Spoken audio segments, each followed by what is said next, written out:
This is a true crime discussions channel. We speculate. This is all just speculation. Because it's true crime, it's for mature audiences only.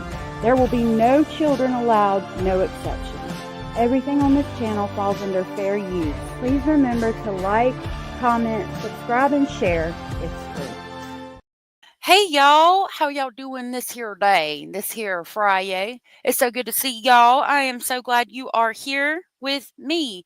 We're going to talk about quite a few things. I went and found Andrew Drummond's Facebook this morning and now it is gone. I knew, and I said this morning, I knew I should have gotten recorded it or whatnot, but we do have the pictures that I want to talk to you guys about. So I'm going to try to send them to myself, the screenshots that I got, because we got to talk about this guy. Did y'all know that he went to prison for 10 years? He sure did. For robbery, armed robbery. He went into a convenience store and he told a cashier to give him everything in the drawer and got $41 from what I found out. Again, Andrew Drummond is the one that is suspected of committing the homicide where they found the baby in Tennessee. So, I just emailed those to myself since they decided to remove the Facebook page, and we're going to talk about it. It's good to see you, Jenny Jen, Michael, Vero, Jojo, Vero, Dandelion, Curious, Christine, Cara. I'm sorry, Cara. Hio Sandra, good to see you.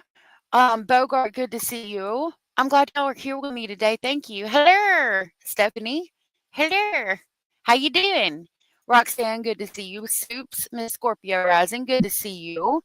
Sandra's here. Southern Cats, good to see you. Amy, good to see you. Snarky Pants, good to see you. Content Angel, good to see you. Thank y'all for being here with me today. Tom is here. Good to see you. I'm scrolling. Dainty Dang, good to see you. Be safe driving. Kelly, good to see you. Sydney from sunny South Florida, good to see you, love. Woo. Y'all were talking. All right. That's cool. Found out Floridians get a full month of tax-free school supplies. That's awesome.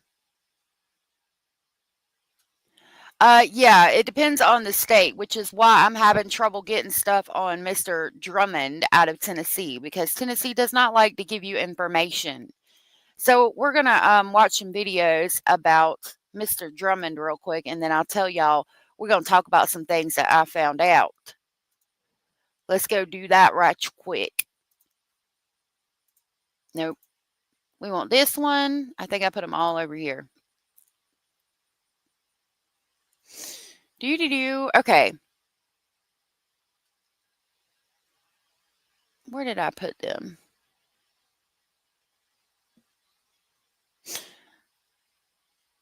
Here's one of them. Yeah, I think it's just the beginning of this one. Austin. It is. All right, so this is our man, Andrew Drummond, wanted for the quadruple homicide of the baby out of Tennessee. I did find out that the baby's name, hold on, let's jump over here real quick. So he's wanted for the homicide in Lake or Dyer County. This is Andrew Drummond, okay, and this is allegedly the sister of the grandmother, the ex-girlfriend, okay? Now, he committed homicide on 4 people, and a baby was left in a car seat in a front yard. There he is again in all his ugly-ass glory. That's about the where he went to prison. He just got out in 2024, from what I understand. There's the baby that was left in the car seat in Tennessee and during a heat wave.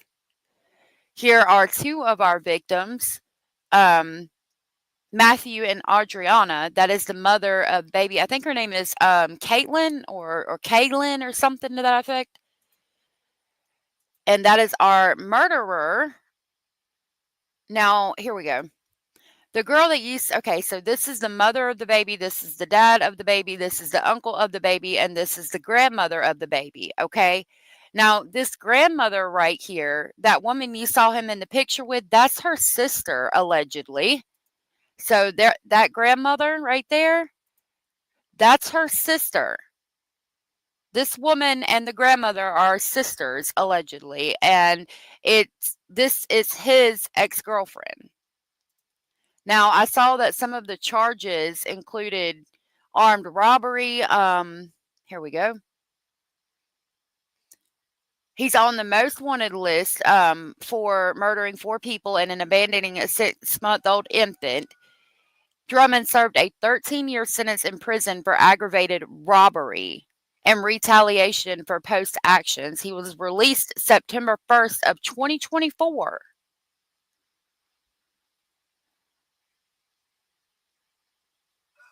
I was trying to find more information on his charges, but I can't find them. He's alleged to be driving this car right here, this white car.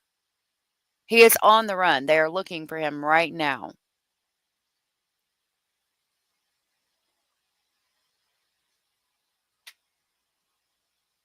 Just trying to find where they had the list of charges, but I don't know where it's at off the top of my head.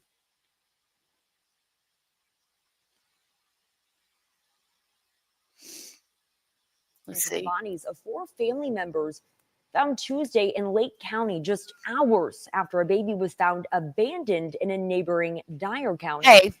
Special agents now say they're looking for 29-year-old Austin Robert Drummond. He's facing I don't know why I said Andrew, so maybe I can find it now. I probably got him confused with Andrew McGann. I'm sorry. Thank you for that, nerd of Mordor.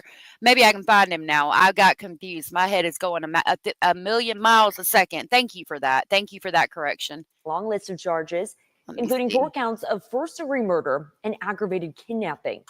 The victims have all been identified as 38-year-old Courtney Rose, 21-year-old James Wilson, 20-year-old Adriana Williams, and 15-year-old Braden Williams. A baby belonging to 2 of the victims was found outside a home in Dyer County unharmed. Agents say Drummond is considered armed and dangerous. We're told he previously served 10 years in prison for aggravated robbery and was released this past September.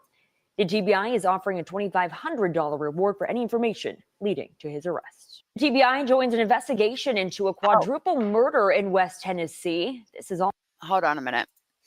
Okay, so I did pull up his Facebook now that I've got the name right. I was getting him confused with Andrew McGann because I'm talking about him as well. Here's his Facebook. Okay, and there's lots of pictures of him with this girl.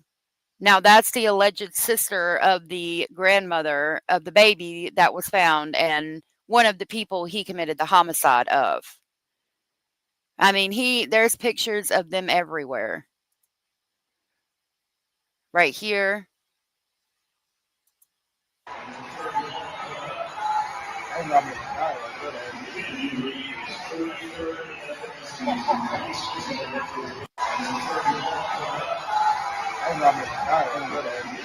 Sorry. You can see them here. There's one where he said he just got out. He's got family, like he's going, I don't know, it looks like he was at the beach.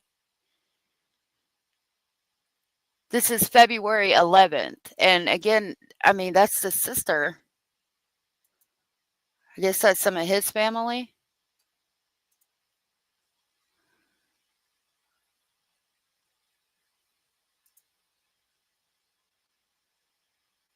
Yeah, he does. I want to try to find the list of charges, so I wanted to hear.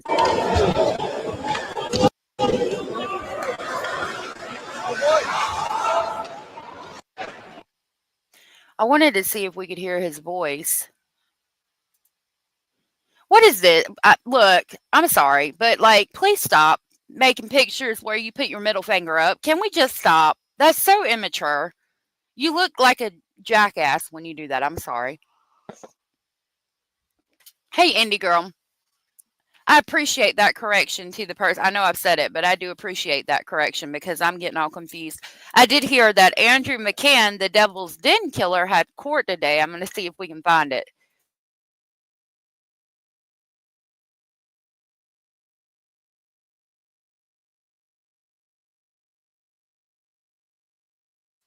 So yeah, this is the guy wanted for the quadruple homicide out of Tennessee that left the baby in the car seat and 114-degree heat index. Okay, the one in Devil's Den, Arkansas, who murdered the parents and left the two girls behind is named Andrew McGann. This person is named Austin Drummond. 4 counts of murder, 4 counts of murder, 1 count aggravated kidnapping, counts of using a firearm as a felon, and in the commission of a felony. I have that from the TBI on the TBI's most wanted poster. We pulled that up yesterday, but there is a list of his charges from the first robbery about 10 years ago, 2014. And that's what I'm looking for. It was like possession of methamphetamine in jail, basically in the Department of Correction. He had meth while he was in prison. He got that charge, armed robbery, attempted homicide, a bunch of those charges. And it's like, well, why the hell was he let out? Well, again, I mean, you know, he had been in prison allegedly for 10 to 13 years. So after that, you would hope they paid their debt to society and are doing good. I want to hear his voice.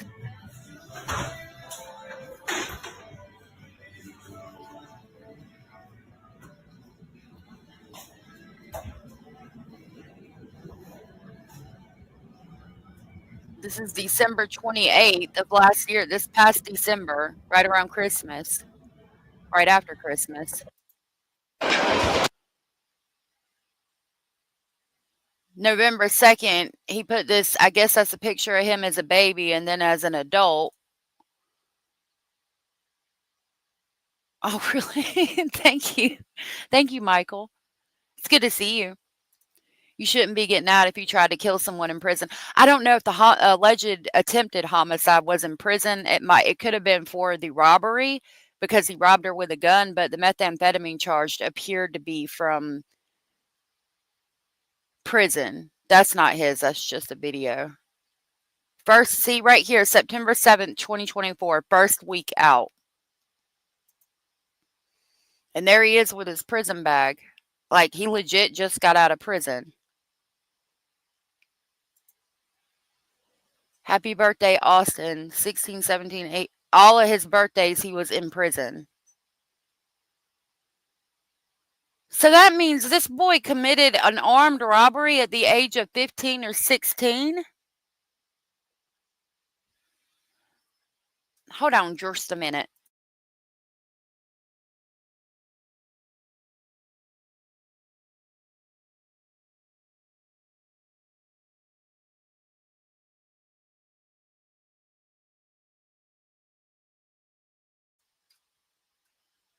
I'm amazed they haven't caught him yet either.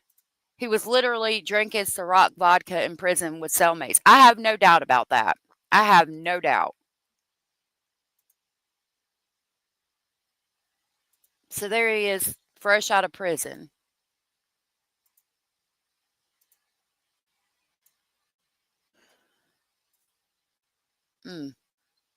Freedom. Not for much longer, buddy.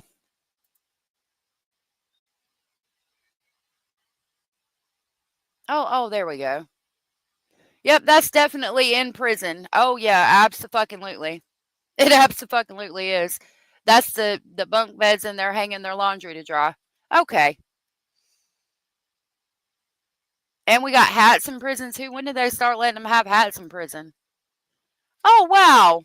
Okay, so when did this shit start happening? I've never been to prison. I've only been to county, but I ain't never seen no shit like this. Look at all the shoes. Damn, it's home away from home, ain't it? Got the beanie. Like, people get killed in prison over shoes, and we're letting them have any kind of damn shoes they want. 12 years for a juvenile crime, evidently. Look at this shit, y'all. Boy, he's shitting in high cotton, ain't he?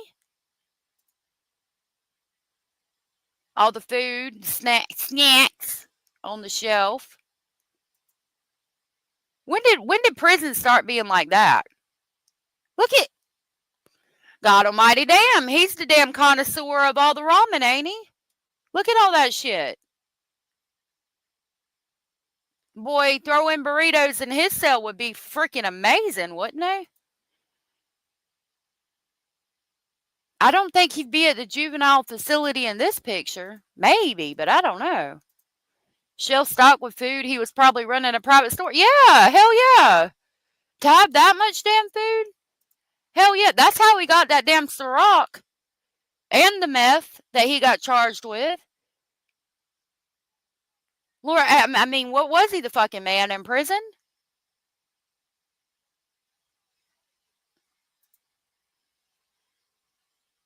There he's working.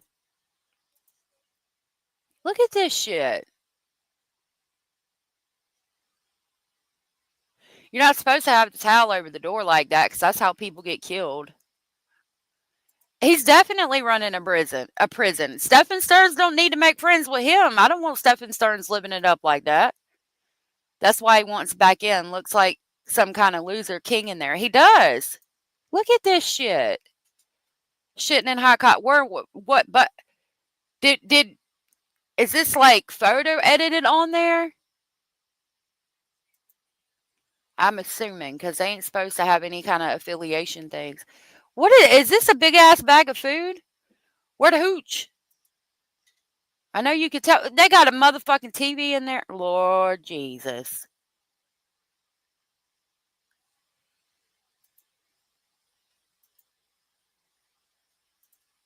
Look at this shit. Oh, we ordered out pizza. Okay. Oh, okay. We're giving the fucking inmates in prison Hunt's Brothers pizza. That's the way we run things. And then we wonder why they come out and commit fucking homicides. Great job. Jesus. What? Stop it. Stop it right motherfucking now. Yeah, he's running some kind of fucking backdoor operation up in there. That's just, oh, and we got the cell phones. Oh my God. What? Jesus. Just let him go home. Just let him go home. Fuck it. What is going on with our prison system? That's not prison. That's a way to make money. That's all that is, a way to make money. What the fuck? Sorry, I'm pissed off. I apologize. Look. What is that song? 2 cell phones, 1 for the plug. That's what that is. In prison. Stuff. Stop it. I need something for this. What? I got something. I know I do. Yeah, here we go. Oh my God, is this real? Is this real? Is this fucking real? Are we really doing this?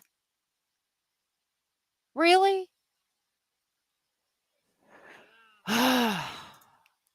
Sorry. Let me calm down. That's why he didn't care. See, it pisses me off because this shit that's going on here, that's why he didn't care. That's why he didn't care. That's why he committed homicides, because he looked at it like, I can go steal this more than likely methamphetamine or drugs or whatever it was, because the charge with the TBI, if I can pull that up, hold on.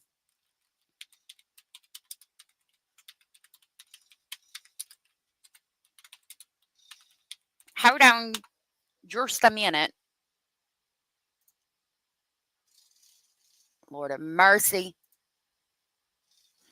Oh, my nerves are so messed up right now. I can't even find it.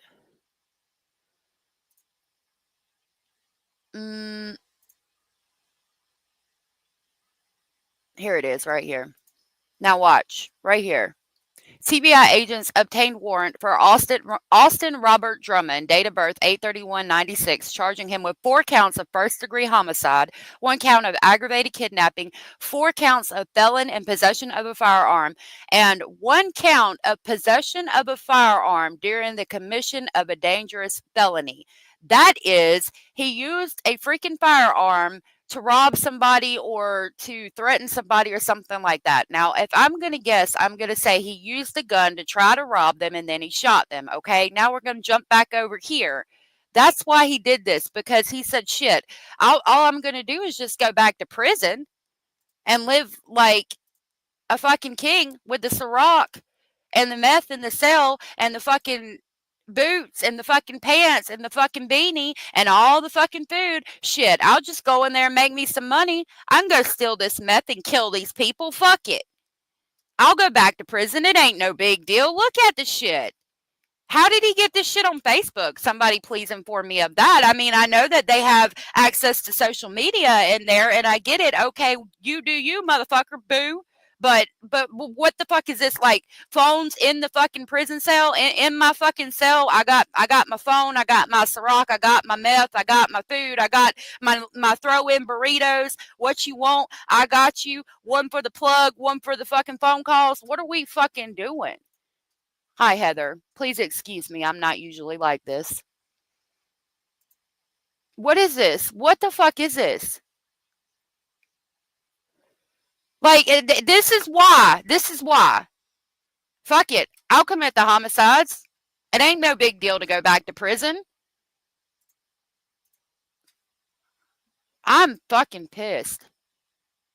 Oh, okay. Maybe we can hear his fucking voice now. Oh, we got the fucking Nintendo in there too. How fucking fantastic.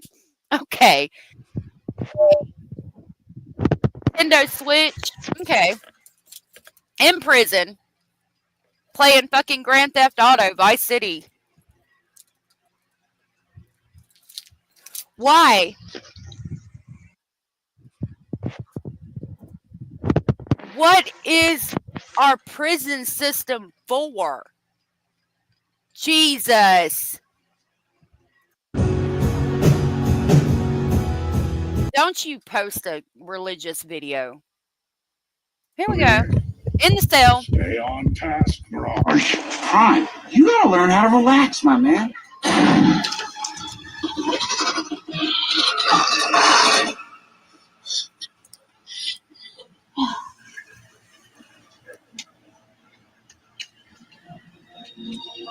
Oh, it's a projector.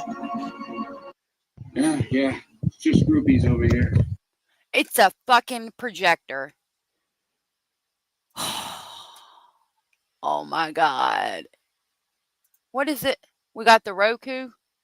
Oh, fucking course we do. Of course we got the Roku in prison. I mean, fuck, we got the Ciroc, we got the meth, we got the projector, we got the Nintendo Switch, the Grand Theft Auto. Why the fuck not? Why the fuck not? Hell, why don't we just let them go fucking do whatever the fuck they want during the day? Maybe they can just come back at night, cell phone plugged in. Oh, we even got the handheld Nintendo Switch. Okay. All the shoes, all the shit. Yeah, this is why he got out and committed for a quadruple fucking homicide, leaving an infant without its mother, father, uncle, and grandmother. This is why. This is why, Indy, because it's no big deal to go back to prison. What is prison? What the fuck? He's doing time for attempted murder and fucking robbery. And he gets all of these things in prison. Fucking anything he wants. Anything he wants. That's why. Because it's not a big deal to go back to prison. So therefore, I can do whatever the fuck I want. Because I'll just go back to prison and live like a king again. That's what I'm saying. Let me fucking... I can't believe this. I'm disgusted right now with the prison system. Hell, that's probably his personal refrigerator. It wouldn't surprise me to learn that it was. And the earphones. I got 2 cell phones, one for the plug. God almighty damn. Lord, in the morning. I mean, but shit. If that's what it's like. Jesus Christ. All right, let's watch a video while I take a couple deep breaths and chill the fuck out. I apologize for my demeanor this here day. I just can't believe that shit. That is disgusting. What is prison? What is it? What are we doing, Tennessee? DOC? What the fuck is going on? Jesus Christ. That is going on as we speak in Tennessee. I want you to get a good look at this guy. His name is Austin Robert Drummond, and he's wanted in connection to the killings of 4 people. Law enforcement says he is armed and dangerous. He's accused of killing these 4 family members this week. Their bodies were found 45 minutes north, hours after police found this baby alive, but abandoned, still in their car seat, left on the front lawn of a stranger's home alone. We're on the case, presented by Law and Crime. I'm Chris Stewart.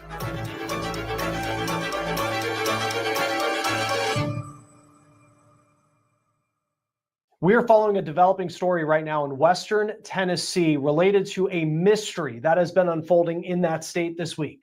As we speak, there's a manhunt for the man you see right here. His name is Austin Robert Drummond, and the Tennessee Bureau of Investigation put these pictures out in just the last few hours, and they also say he is now on Tennessee's most wanted list. Drummond is 28 years old. He stands 5'10", weighs roughly 190 pounds, has brown hair, blue eyes, and a goatee. But law enforcement says it's important to note that his appearance may have been altered. Okay. Hey, Ace and Piper and Kane's Nana. Good to see you. And he doesn't have to work to have all that stuff. No, he gets it to corrupt CEOs, like Ace said. But I mean, I don't even know. Like, I would love to know what they're allowed legally to have in there. I mean, I just, the reason he doesn't talk is because his voice sounds like sucked helium. That made me laugh. I can't believe it. I'm furious right now. Even if it was corrupt CEOs and he's posting that shit on Facebook, nobody else is aware of it. Do we need to talk to the superintendent of the DOC in fucking Tennessee? Because I will. I ain't scared to make a fucking phone call. You better ask somebody. I'm fucking done. Let me shut the fuck up. Especially since his picture is now being plastered everywhere. Here's a picture of the vehicle that investigators say he may be driving. This is a 2016 white Audi. It has Tennessee plates with the number RI01896. Drummond does claim to be from Rhode Island, but these, according to law enforcement, are plates from Tennessee. He also now hails from Jackson, Tennessee, according to his Facebook page, which is an hour away from where this baby was found. And I'll get more into that in just a moment. He is considered armed and dangerous. Investigators say they have warrants charging him with 4 counts of first-degree murder, 1 count of aggravated kidnapping, 4 counts of possession of a firearm, and 1 count of possession of a firearm during the commission of a dangerous felony. And we're learning more about his connection, potentially to the victims. I'll tell you that in just a moment, but here's what he is accused of doing. On Tuesday in Dyer County, Tennessee, which is about an hour and a half from Memphis, police found this 7-month-old baby in the front yard of a stranger's house. Now, because of the rules of YouTube, we have to blur the baby's face because she's been found alive. And that is good news in what is a very tragic and disturbing story. Dyers County Sheriff's deputies say a dark-colored minivan or a white mid-sized SUV was reported to have dropped the infant off still in their car seat in the front yard of the house. This was around 3 o'clock in the afternoon. Then fast forward a couple hours later, we're at 8 o'clock at night, 45 minutes north in Lake County, Tennessee. Police found the bodies of these 4 people. Their names are Courtney Rose, Matthew Wilson, Adriana Williams, and Braden Williams. Okay, now Braden Williams was 15, and the girl that you see Mr. Andrew Drummond in the pictures with that we looked at, I can work on getting those. They're on my thumbnail, specifically the picture where she's flipping somebody off because, you know, we about that life. That is allegedly grandma's sister. Okay, so this girl right here that's flipping somebody off, and this girl right here is allegedly her sister. Okay, and allegedly, Austin Drummond committed the homicide of all four of these people, leaving that precious little girl in a front yard when the heat index was at 116 degrees with no family. Braden, who you see in the bottom right, was just 15 years old, and he was the uncle of the baby found in the front yard. Here's a picture of Courtney Rose. The 38-year-old was the maternal grandmother of the baby found abandoned. The baby's mom was 20-year-old Adriana Williams, who you see here holding the baby at the hospital when she was a newborn. The baby's dad was Matthew Wilson. And here are pictures of the 21-year-old in the hospital from when the baby was born. At this 20 years old, 21 years old, 15 years old, and grandma was only 38.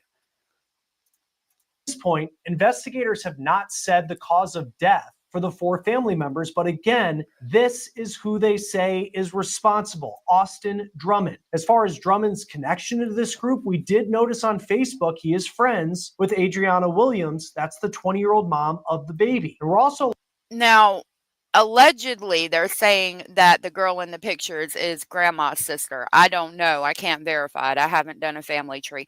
Y'all will have to forgive me. I'm going to be snarky today because that shit I just saw really irked my nerves. I apologize. But allegedly, it is her sister that he was dating, grandma's sister that he was dating. learning that Drummond may be more than just a social media follow. Burton Staggs is a journalist. He's been on Law and Crime, and he's been Austin, grandmother of the baby.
It blocked my mic. All right, hold on. Sorry about that.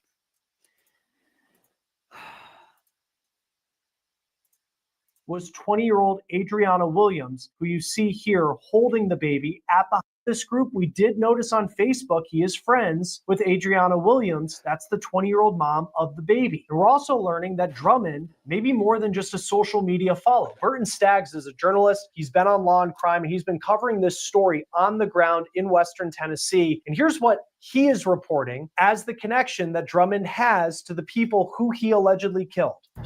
Okay, so yeah, I was muted. It said that I lost my headphone. I couldn't hear it, and so I hopefully I fixed everything. I don't know. My computer just decided to be snarky like me, I suppose. But I am back. Relationship to the deceased is that he is the significant other, former significant other of the grandmother who is deceased in this case, sister. So it appears that Drummond was known to this family in some capacity. Drummond, according to police, is a felon. Now, we found this document on Tennessee's court's website that says that Drummond was convicted of aggravated battery for a robbery at a convenience store, and he was sentenced to 10 years in prison. This was back in 2014. The document states that the robbery happened in 2013. Drummond entered the convenience store in Madison County, Tennessee, walked behind the counter and pointed a pistol at the clerk and said, quote, "Open the drawer. I'm not expletive playing with you. Open the drawer." Now the clerk. Y'all, 15 years old because he was 16 years old per the cake when he first went to prison. 15 years old, takes a pistol into a convenience store, puts it at her head and says, "Open the drawer. I'm not fucking playing with you. Open the fucking drawer." 15 years old. Testified that she, understandably so, was afraid for her life. Drummond got away that night, taking all the cash out of the register. $41. But get this, he got away with only $44. That's it. He was sentenced to 10 years in prison. So if he served the full length of that sentence, he would have gotten out of prison just last year. Before we get back to this episode of On the Case, I need to take a moment and talk to you. Okay, so he just got out of prison in 2024. Did first week out with pictures with people who appear to be his parents outside the gates of a prison. The brief states that Drummond tried to appeal his conviction, but the state upheld it. Once again, his picture on your screen. Anyone with information on where Austin Drummond is right now, contact the Tennessee Bureau of Investigation, the number 1-800-TBI-FIND, F-I-N-D. And once again, he is considered armed and dangerous. Now, we're not going to listen to all that, but for those of you just coming in, this is his Facebook. This is the alleged sister of the grandmother that he committed the homicide for. And just so you know, when he was in prison, he was living the high life. So he's not scared to go back. Here's the cake that shows him getting out of prison a year ago, September 7th, 2024, first week out. Happy birthday, Austin, for ages 16, 17, 18, 19, 20, 21, 22, 23, 24, 25, 26, 27, and 28. First week home with family. Beautiful. This is outside the prison where his parents picked him up and he's got his bag with his stuff. Lovely. And now we go down here and we see that he was shitting in high cotton while he was in prison. They made it where he ain't scared to go back. I mean, who would be? Who would be? I'm going to keep it calm this time. I'm not going to go the hell off like I just did a second ago. But just so y'all know, here we go with the Nintendo Switch in prison. Here you go. Playing Grand Theft Auto in prison.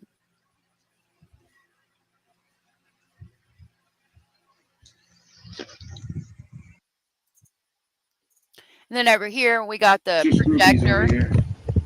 Stay on task, Garage. Fine. You gotta learn how to relax, my man.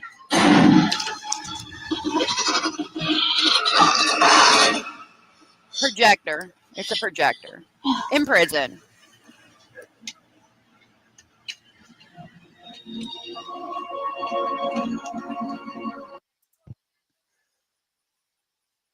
And he's got, you know, the two cell phones, one for the phone and one for the plug, you know what I mean? There's one of his cell phones. There's two, one for the plug and one for the phone and the headphones, you know, just so you know, for those of you coming in. Oh, and he's also got a handheld Nintendo Switch. He's got two Nintendo Switches in prison. It's in one of these pictures. Getting the Hunt's Brothers pizza. Those could be that Fresh Fits tray like Stephen Stern's got, but I mean, and the whole purpose of taking this picture right here with all that shit behind him is to show how stocked up he is. He was the store.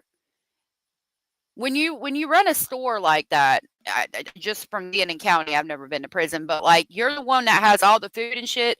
Anything that comes in there, people are going to trade with you. That's why he got the meth charge while he was in prison. That's how he got the Ciroc. I care because this shit pisses me off and it's fucking bullshit. I'm not trying to attack you, Lorianne. I get it, but I care because this is bullshit. Why are we making fucking prison better than home? This is bullshit. This is why he wasn't afraid to go back. I care. It's this shit. Okay. Now we're going to go over to X. And we're going to leave Facebook alone.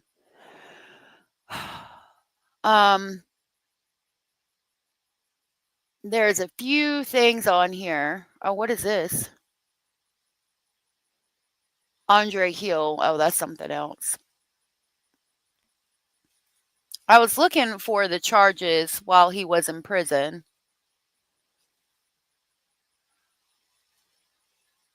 I don't see them.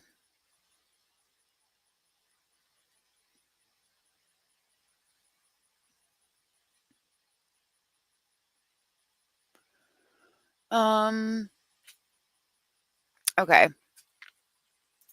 Well, that's everything I've got on Andrew Drummond. When you run a store, usually someone's taking care of your books. Yep. Yep. But who's taking care of his books if he got sent there when he was 16 years old? I mean, I'm not saying it's impossible, but he's alleged to be driving this white Audi.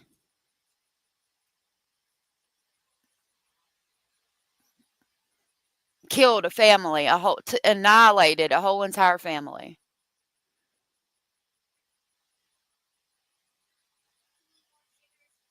Those are the people he killed, leaving a baby without its family.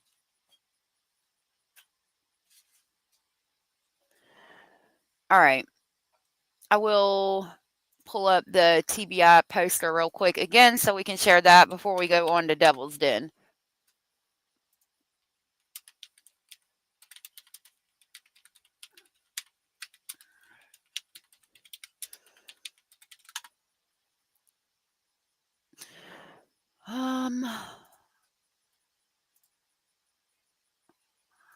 Pull that one up.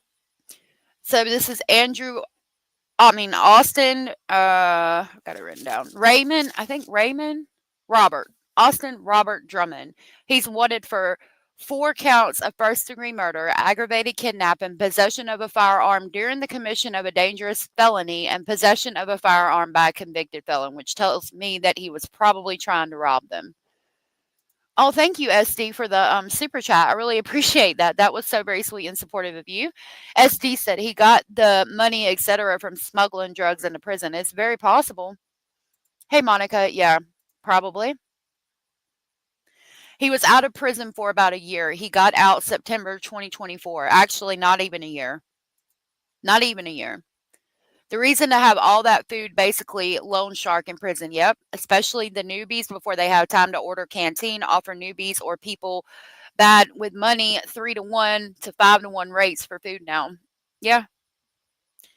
And anybody that, it's just, there's a lot of reasons to have that much food in there. For trading. So if anything comes in, you get a piece of it. Anything you can get in, you can trade for food. It's a lot. Jindy, good to see you. How did he do it without help? In prison, it depends on a lot of things. He probably did have help from a CO, unless they're allowed to have all that shit in there, and that's what I want to know. His parents can send him money. Depends on how much money his parents sent him. The cell phones are complete contraband. There is a lot allowed TVs and DVDs. However, uncontrolled communication access to the outside world, that's a serious security issue. And I figured that the cell phones would definitely be contraband, and he had 2. Well, he was in regular prison. Right? You would think. I think it has to do with both parabola.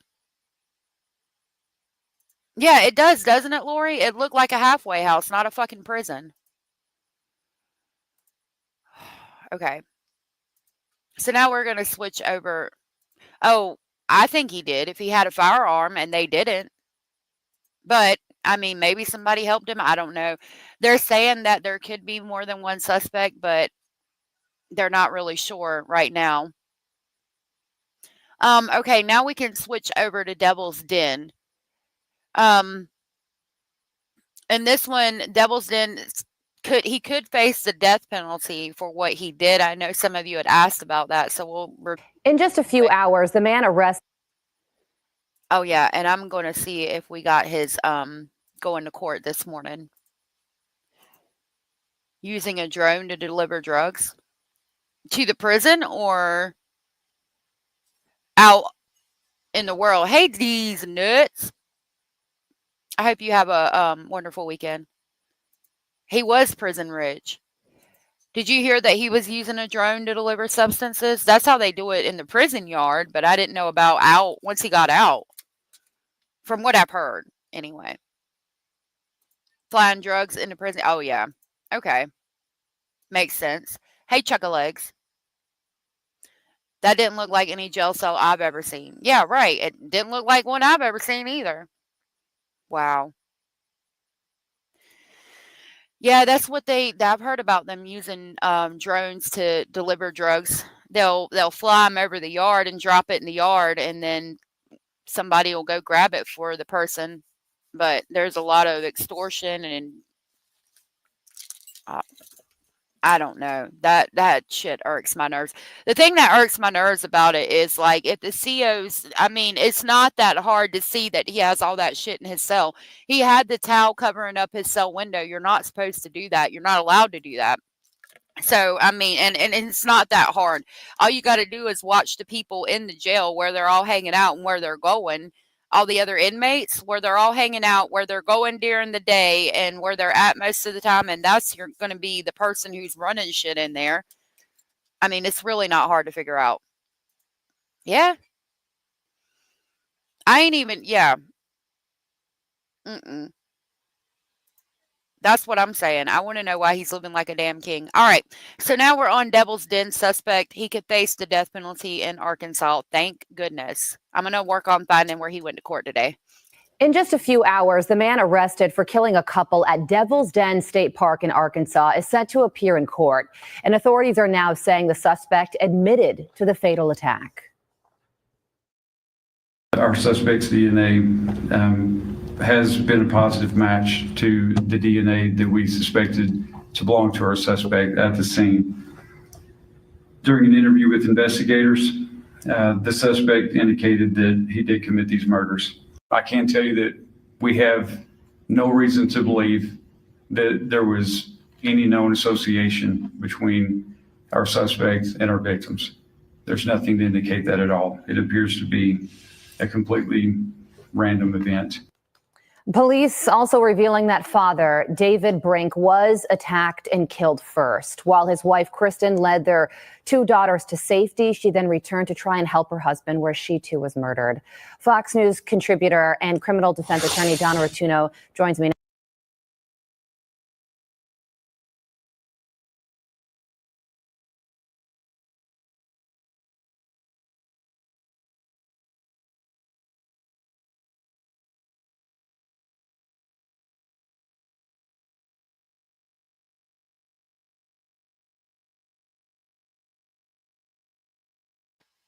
I'm sorry. I apologize. I was muted. Okay. We're going to go over to where he went to court today. This person committed the homicide of a mother and father and left two children behind. Two little girls are left now without their mother and their father, Christy and the Brinks, Kristen Brinks or Christy Brinks, and I can't remember the father's name. Here's his first court appearance. This happened today. There we go.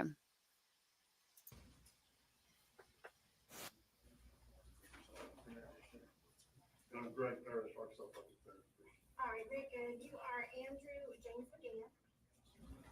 Yes. You're in front of me today, sir, for your first appearance under Arkansas Rule of Criminal Procedure 8.1. You have two charges currently pending against you out of the Washington County Circuit Court, both for capital murder. You should know you have the right to be represented by an attorney. Free attorney will be appointed. Can y'all hear that?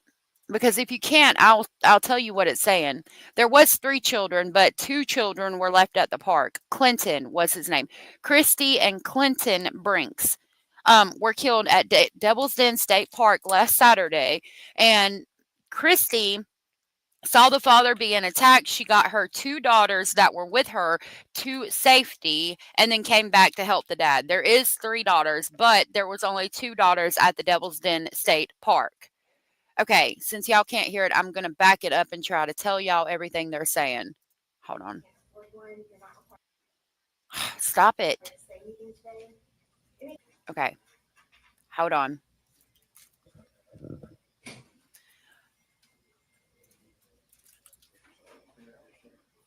All right, very good. You are Andrew James McGann. All I heard is the female, and she said, okay, you are Andrew James McGann. Yes. You're in front of me today, sir, for your first appearance under Arkansas Rule of Criminal Procedure 8. You're in front of me today under your first appearance under Arkansas Rule of Criminal Procedure. You have 2 charges currently pending against you out of the Washington County Circuit Court. You have 2 charges currently in the Washington County Circuit Court. for what I'm going to assume to be homicide. Capital murder. You have the right to be represented by an attorney. Free attorney will be appointed if you can't afford one. You have the right to be represented by an attorney. An attorney can be appointed if you can't afford one. You're not required to say anything today. Anything you say can be used against you. You're not required to say anything today. Anything you say can be used against you. You also have a right to communicate with your counsel, your family or friends, and a reasonable means will be provided for you to do that. You also have the right to talk to your family and friends, and a reasonable means for you to do that will be provided. I've been presented with an affidavit of indigency this morning from Mr. Parrish. I have been presented with an application for indigency from Mr. Parrish. That means basically he can't afford his own attorney. I'm going to sign off on that and appoint the public defender's office. She's signing off on that and appointing the public defender's office. Yeah, the hairstylist speaks in one of the interviews that I have for this. Choose your case moving forward to represent you. She's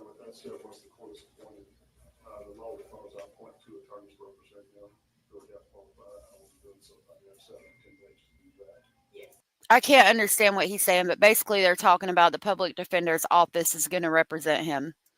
Certainly, Mr. Parrish. I'll give you his next court date when we finish this.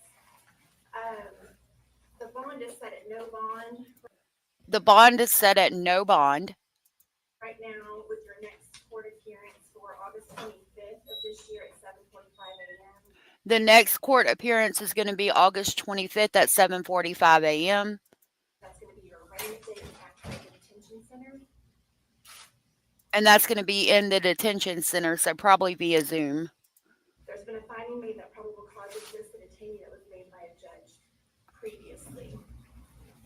Anything further, Mr. Parrish, or do you wish to be heard? Your Honor, the only other thing that I would indicate is, depending upon which division this case falls in, it may be suited in August 25th. They're talking about depending which division this falls in, there may be a conflict with August 25th. It's hard to hear what he says. We don't know. We're aware of that. That's what I'm saying. All right, very good. Anything else from the state or anyone else? Your Honor, we'd ask that you add the conditions if Walt Tanger is released, that we're going to have no contact, direct or indirect, with the Brinks family. So she said we'd ask that if he's released, the man over there, I guess, representing the district attorney's office said if he's released, we would ask that you make it to where he can't have any contact directly or indirectly with the Brinks family. I can add that today. There's nothing to add it to. There's no condition. Are you saying if a bond is set? No, you're in jail. Sure, he's not going to have contact though. And then she's saying I can't add it to anything because there's no condition for him to be released because he has no bond. And then the DA said, well, basically from the jail, like he can't call them from the jail or something. The bond is set that a no contact provision can be part of that bond, but right now there's no. She said if a bond is set, there can be a provision set that he has no contact with them, but right now there is no bond set. Anything for anyone else? No, Your Honor. All right, thank you. That's that side. Yes. Thank you. Pleasure. Yes. And then she said anything further, and they said no.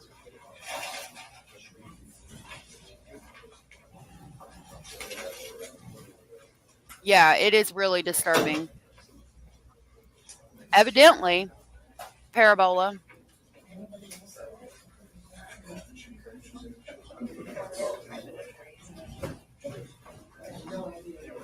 All right, they were just talking. All right, let's go back to YouTube.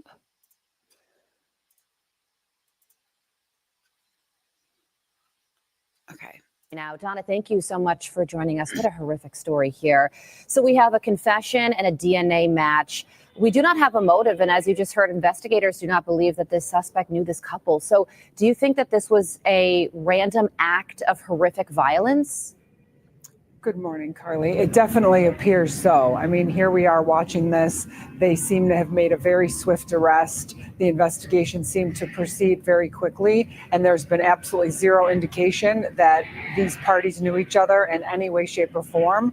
And it's just very difficult for anybody to understand how you can be out on a path and have these horrific things happen to you while your children are right there. Yeah, and just to look at So there he is getting arrested. his new mugshot and to think that this man was an elementary school teacher and he targeted and killed a couple who was with their young children at the time. And we do have some more information on his teaching career. The mother of one of his former students is speaking out, describing him as the most standoff teacher she has ever met. Yeah, they don't let Mordor, I'm going to call you Mordor. They don't let them have socks or anything when they're on suicide watch, and he's going to be on automatic suicide watch because of the charges against him. So he did have them. Hold on, I got to sneeze. Excuse me, I had to sneeze. I'm sorry. He had socks on and they took them off. That's in the video I put out where there's no talking. We can look at it if y'all want to. Y'all have to let me know. I'm sure y'all probably seen it. But they took his socks and all of his clothes, and then he's put in basically the turtle suit and put in a cell with no mattress. Well, he might have a mattress, but no sheets or anything like that for the first, I don't know how many days, to make sure he doesn't hurt himself. Well, right now he's got no bond. Yeah, evidently it's a scarf, Lorianne. Hey, Sam. He actually looks a lot like that Maxwell psycho who just got sentenced. He did, didn't he? Yeah, the guy Maxwell from Sade got sentenced too. We can look at that if y'all want. She also says you could ask him a question and he would give you a one-word answer. Overall, just pretty disinterested in his students. However, he was placed on leave and investigated for inappropriate behavior with his fourth grade little girl students. Wow. Okay. So we got confirmation of that now. Miss Scorpio Rising, thank you for gifting 5 memberships. That was so very sweet and supportive of you. Thank you so very much. I haven't accessed my live today, so let me do that and see if I can see who that went to. Hold on just a minute. Okay. That went to Jill Corby, Shin Tis Not, Diane, L33 T Mum, and Harley Ryan. If you were gifted from Miss Scorpio and you are aware you were gifted, please tell Miss Scorpio Rising thank you. Thank you, Miss Scorpio. I will grab the crazy train to pick y'all up on the way to Speculation Station. Thank you so much, Miss Scorpio.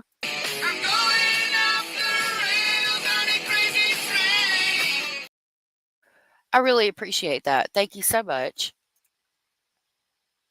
He's a pedo. I hope he don't get a damn pardon. I'll lose my shit. And it was found that he had acted in poor judgment and he later resigned from that teaching job. So what do you think about those details?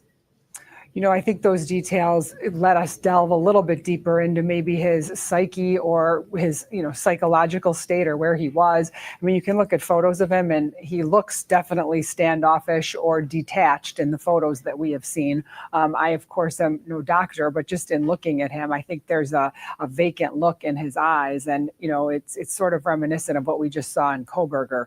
Not a lot. It did. Remember, we said that yesterday. He's got them bushy eyebrows and reminded us of Kohberger. Cuban Dolly, thank you for being here.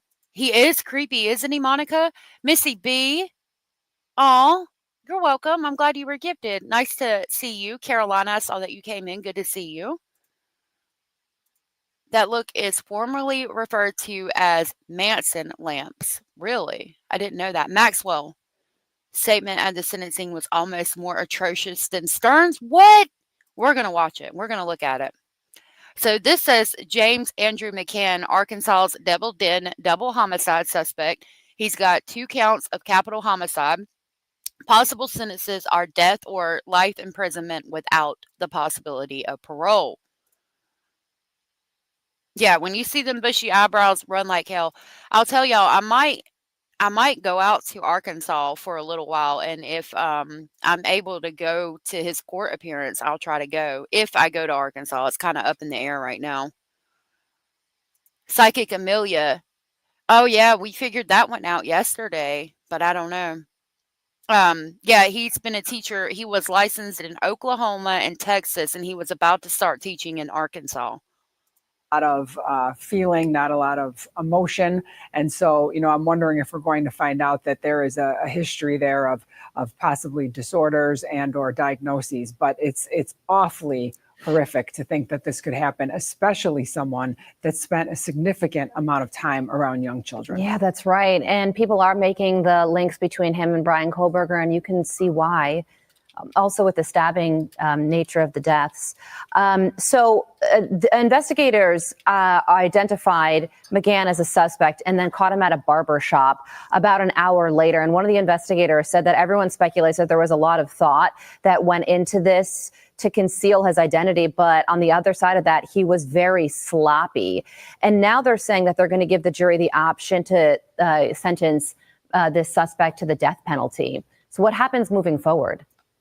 Jojo, where are you finding that stuff? Jojo said all 3 licenses are still active, but quote, under review. Thank you for that information.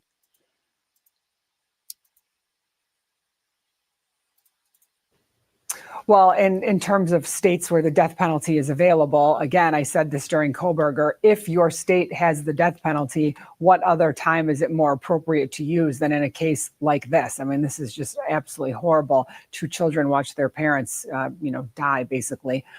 So this is just a spot where I think the death penalty is appropriate to seek. The question becomes, will a jury make the determination that he should die? And I think that's when we're really going to find out more about his history, his mental state, because if there are issues, sometimes that will, sway a jury to possibly say, we won't put him to death. But in terms of asking for it, it's appropriate for the prosecutors to do so. Yeah, and one of the You are just so smart, JoJo's. I haven't checked there yet. I don't trust Facebook and stuff, but I've just started trusting them enough and X to check out what's going on. Thank you for the information, though. You're so smart. Thank you for that. I always go back and forth on whether I believe in the death penalty, and sometimes I do think it's appropriate. I think it would be appropriate because he killed the Christie and Clinton Brinks in front of their daughters, trying to take their daughters. I mean, and he's been inappropriate with 4th grade girls, or trying to be. No, yeah, he needs to go. Probably to take the girls, but I don't know if a motive has been released. Hey, Teresa, good to see you.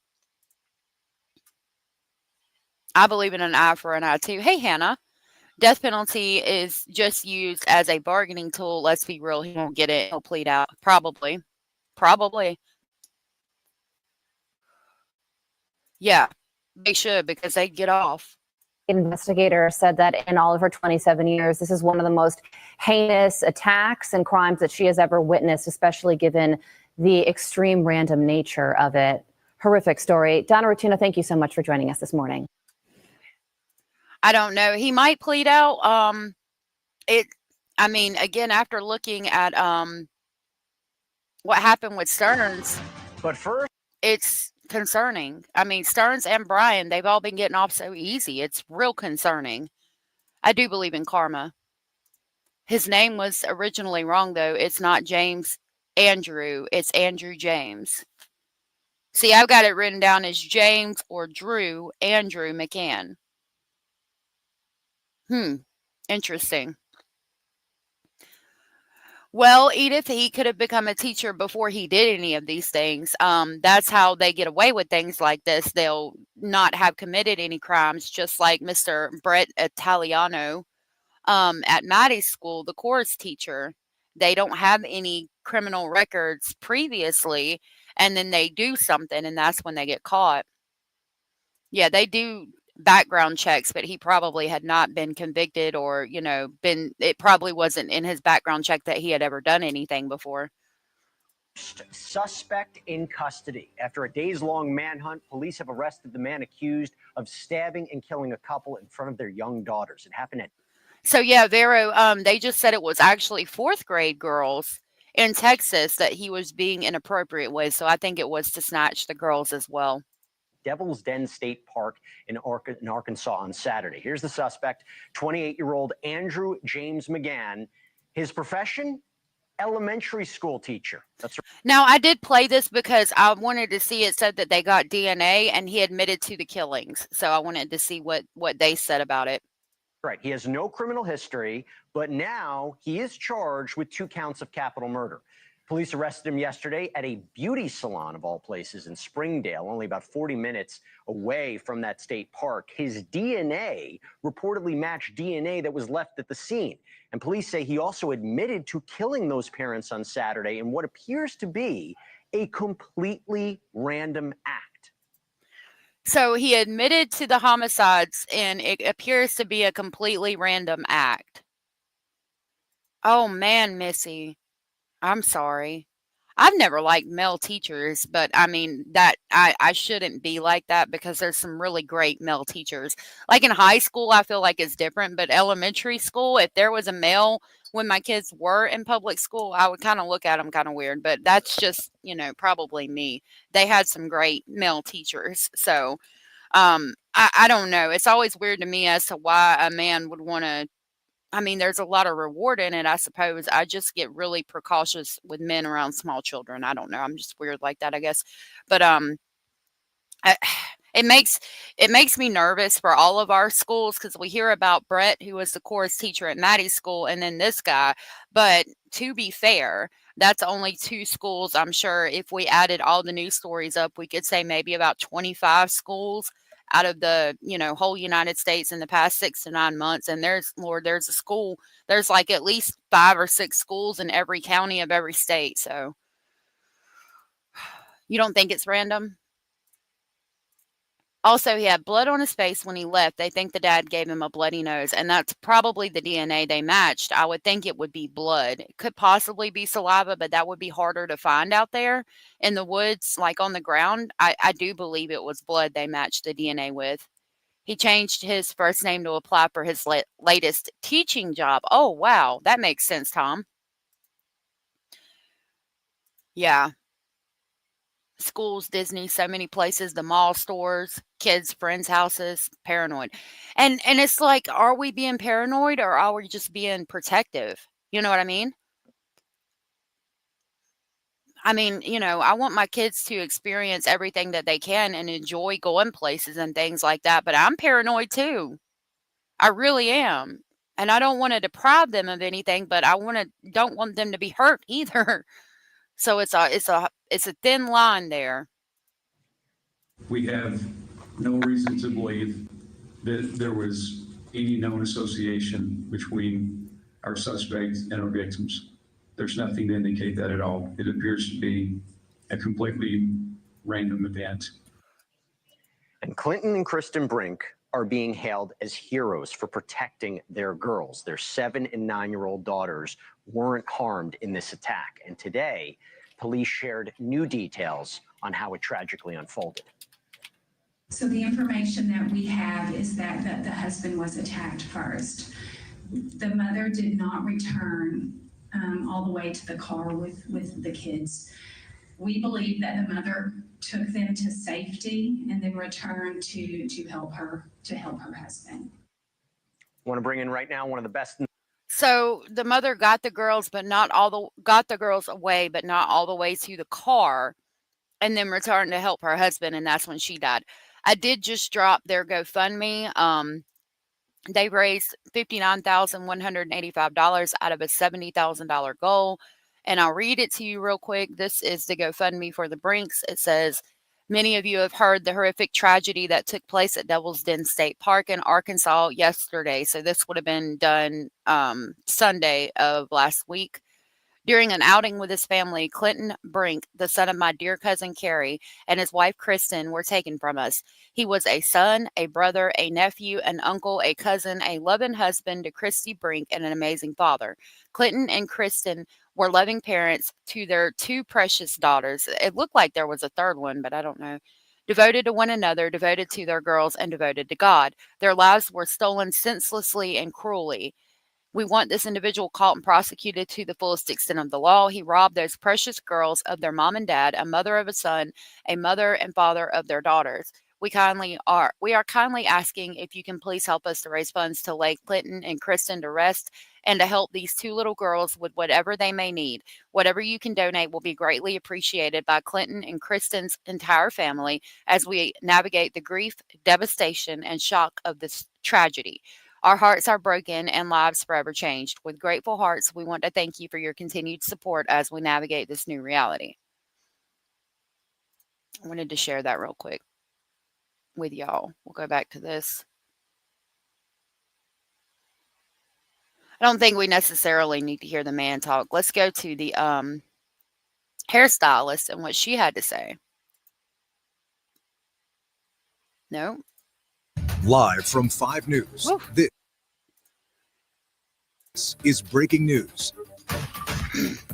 This afternoon, we're expecting new information from Arkansas State Police as they investigate the deadly attack at Devil's Den State Park. Yeah, welcome to 5 News Plus. Our team is, of course, all over this right now. There is a news conference that is scheduled for 2 o'clock today at the State Police Headquarters in Little Rock, not in Lowell like it was last night at 9:30, but this.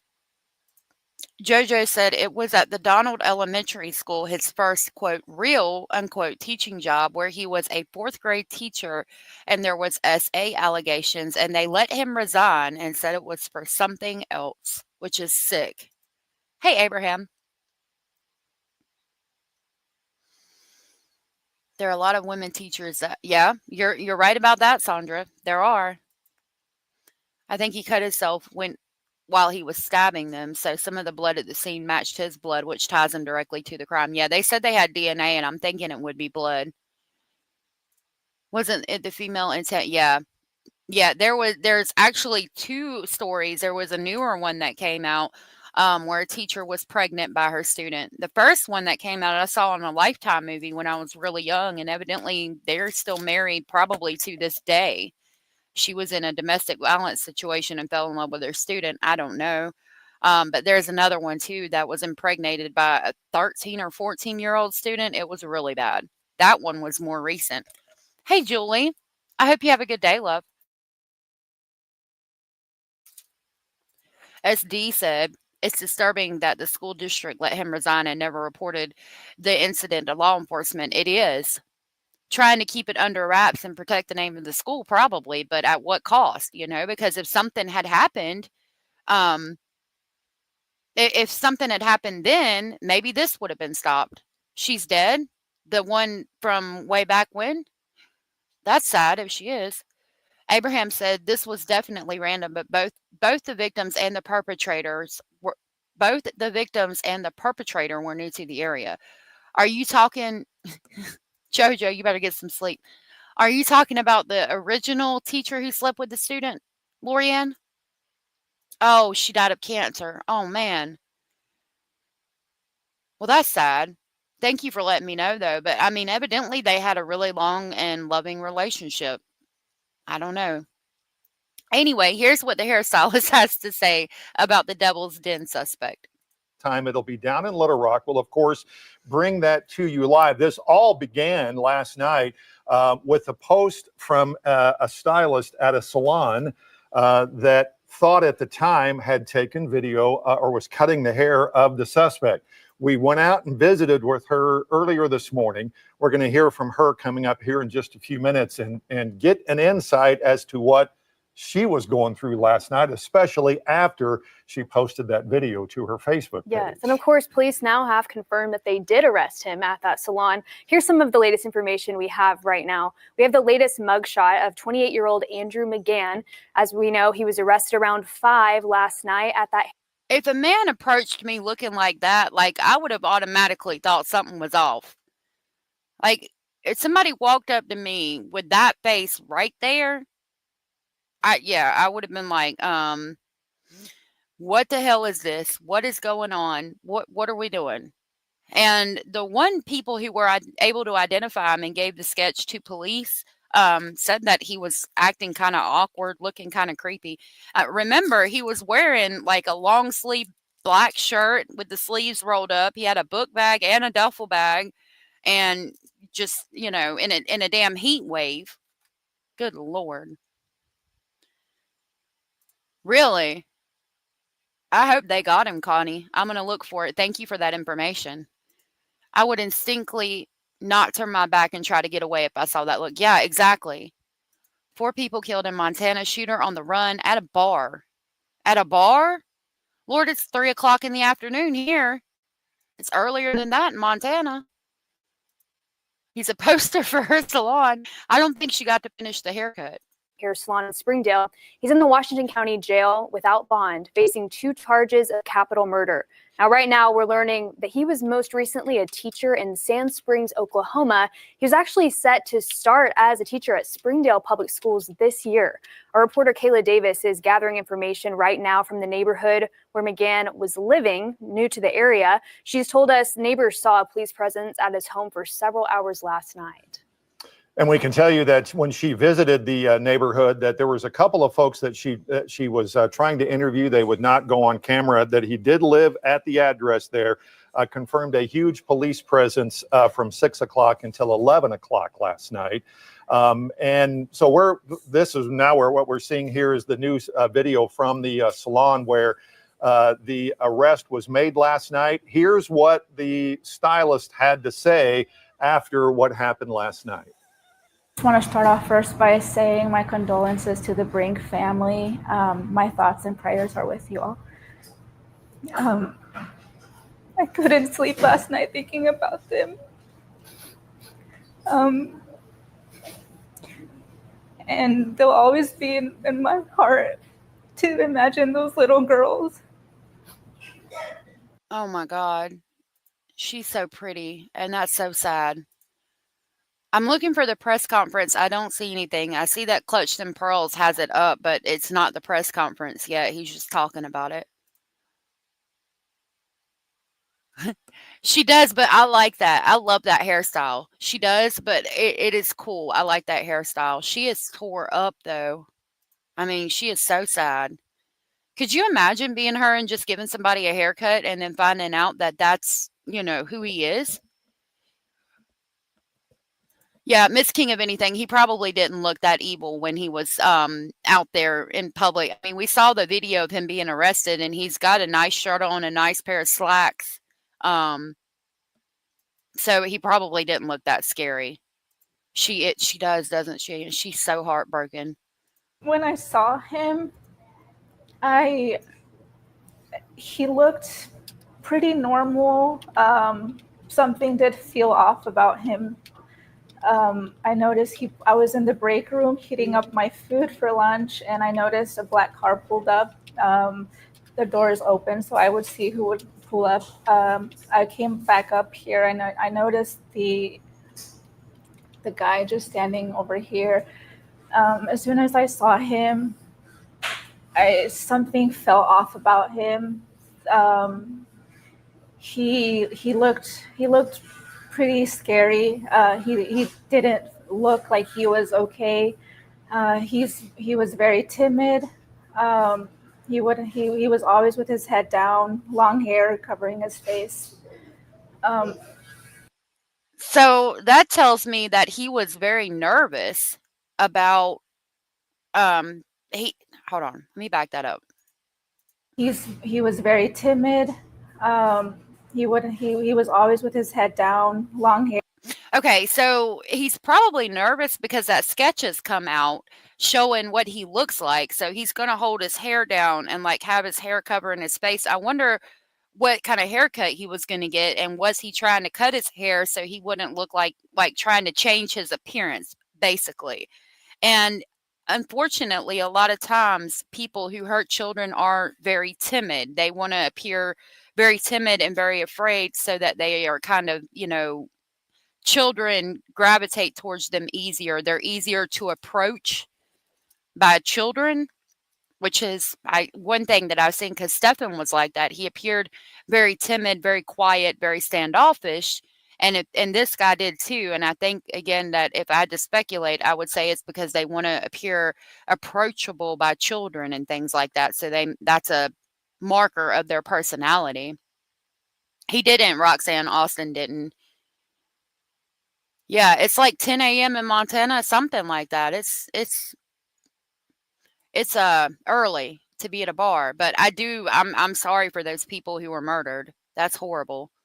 Yeah, they're haircuts for children because children come in wanting haircuts and stuff. So it's not missing children, it's just showing the haircuts. Hair covering his face. But I didn't want to speak up yesterday after seeing the photos because anything can change from when those pictures were taken. And he looked to be a lot slimmer. But as soon as I saw the pictures, I'm like, that's him. He just looks slimmer. Like I said, he was on the run. He probably didn't eat or, took care of himself. He looked pretty confused. I don't know how to describe it. I saw him. His eyes just looked sunken. Pretty kind of like soulless is what I could describe. Soulless eyes. So it's 1:00 in Montana. They might be sisters.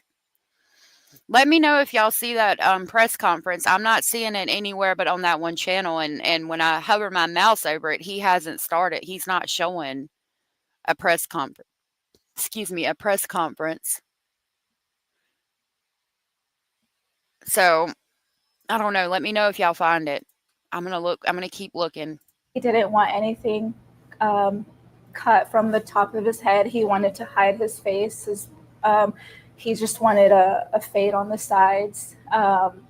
He didn't really know what he wanted, so I kind of explained to him what kind of haircut would go well with him, with what he had. Yeah, he just didn't want to touch anything from the top. Well, I was about 5 minutes into the haircut when a man pulled up and asking about whose car that was outside. And that's when he would tell him, I believe this is your car. And he just stood quiet. I guess he felt kind of scared. Can you point it? As soon as I saw the stickers of, the evidence and stuff, I knew something was wrong. And I asked if it could be related to the Devil's Den incident. And they said it could have been. Yeah, it's been overwhelming. I've never been in a situation like this, so I just couldn't stop thinking about the little girls that saw his face. He's pretty scary, dark sunken eyes. But I can't. My heart breaks for them as well. I can imagine seeing that before your family is murdered. Okay, I got somebody. I'm going to ask Keo to see if she can find it too. Thank you. Abraham said he had a hat on so no one would know how much hair was up there. Right, and that's why I'm like, why was he trying to cut his hair? I mean, hell, if he left the hat off, he wouldn't look like he would look different, but he's probably in panic mode and freaking out. And I'm glad they took action as well. This poor girl is going to be traumatized for life. But it feels like it's too much. I could only imagine the Brink family, what they're going through. I saw the black car and I saw him. I'm like, okay, a couple things are checking out. But the way that he looked, it's what gave me the chills. I'm not reading his name. Yes, also with not wanting to write his name to sign in. I will say, wait a minute. He didn't want to write his name to sign in. I mean, he's already acting weird as fuck. He's not making eye contact. He's keeping his head down. He's not looking them directly in the eye, and he won't sign in. He won't put his name down to sign it. Like, why wouldn't you just write a fake name? What the hell? Wow. We all said he looked different in the jail pics. He cut it. Yep. Police just rolls up there and starts placing evidence markers. Forget letting the owner know what's going on. Right. TBI press conference. Is it from the TBI, like a website? Because that's what I'm looking for, like a website. Hold on. We're going to finish finish watching this, there is a possible sighting of him that Hio sent me. One, take caution. You know, these people can be among us. I would never realize that you could have someone in your chair that has done these horrible things, and just, you know, really be on the lookout and keep an open mind, and, you know, just try and be safe. Hold on. Lord of mercy. Okay. Okay. I do want to show y'all this real quick. So evidently this person saw him, okay? So it says update, see my last post regarding the possible sighting. Let's go to let's see.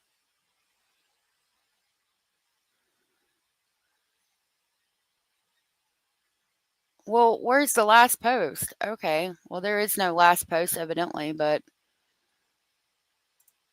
multiple law enforcement agencies have been observed stationed throughout the area after a possible sighting of Austin Robert Drummond, a suspect wanted for 4 counts of first-degree homicide, kidnapping, and more in a case involving the deaths of 4 people.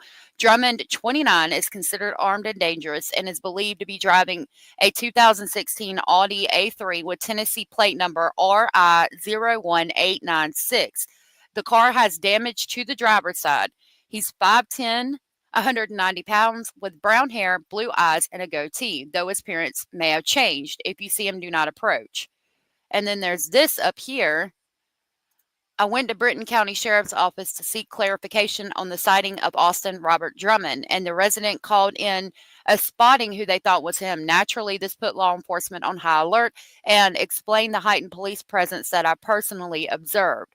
According to the department, multiple counties are receiving similar reports. While at this point, there is no way of knowing for sure where he is, and all sighting reports are being taken seriously. TBI is holding a press conference at 3 p.m. Will the TBI please tell me where to find a link to this press conference? I know it's not for an hour, but I would like to have it. Well, that one, the page is not found.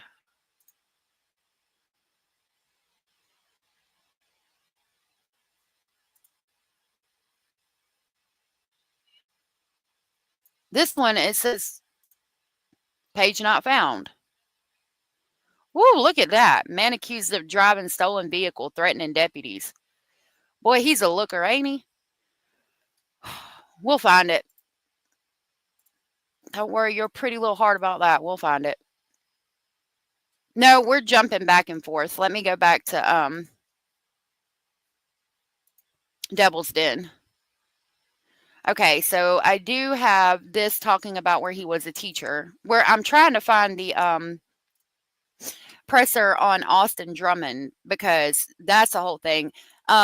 Abraham, if you weren't here a second ago or at the beginning, you need to see that, because I went the hell off.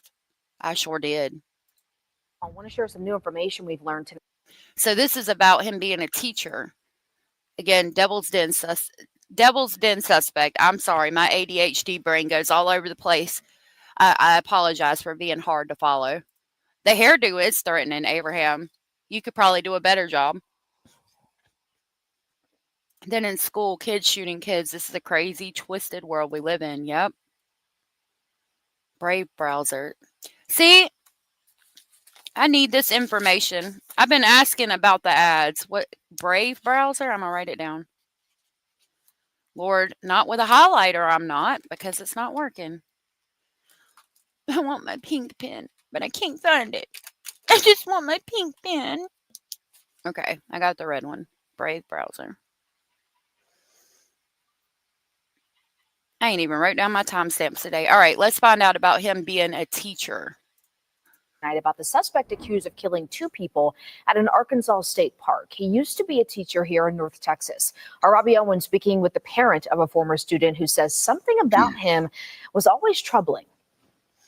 In August of 2022, a smiling Andrew McGann appears in a now scrubbed Facebook post, introducing himself to the families of Donald Elementary in Flower Mound.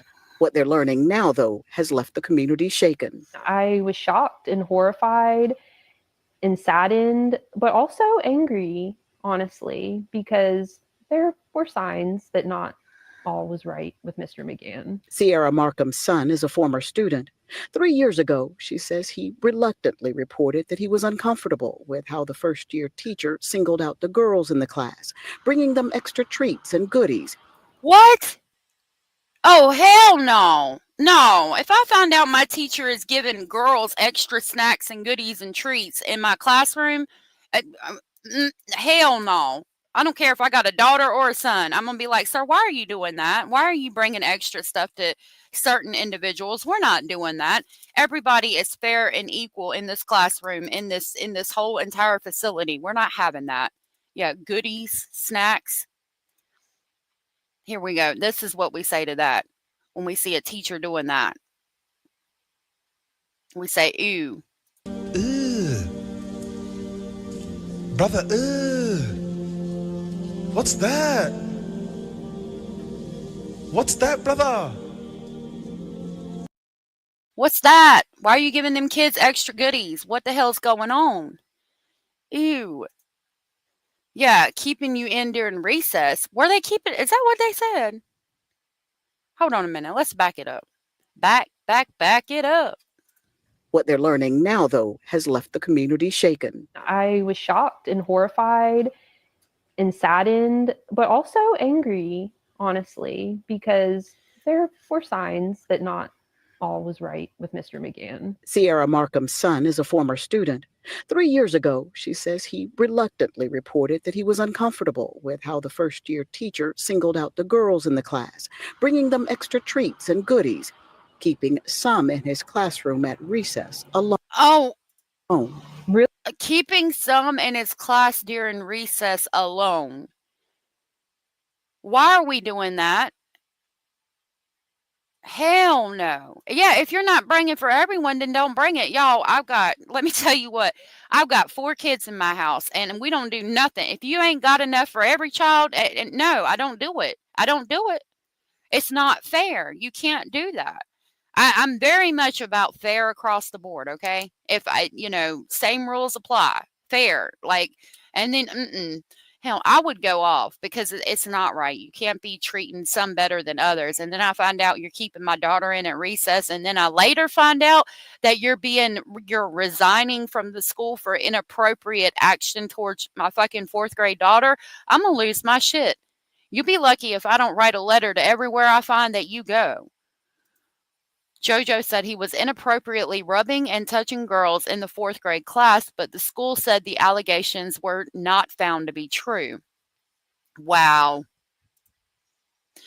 Thank you. 5 News, Arkansas.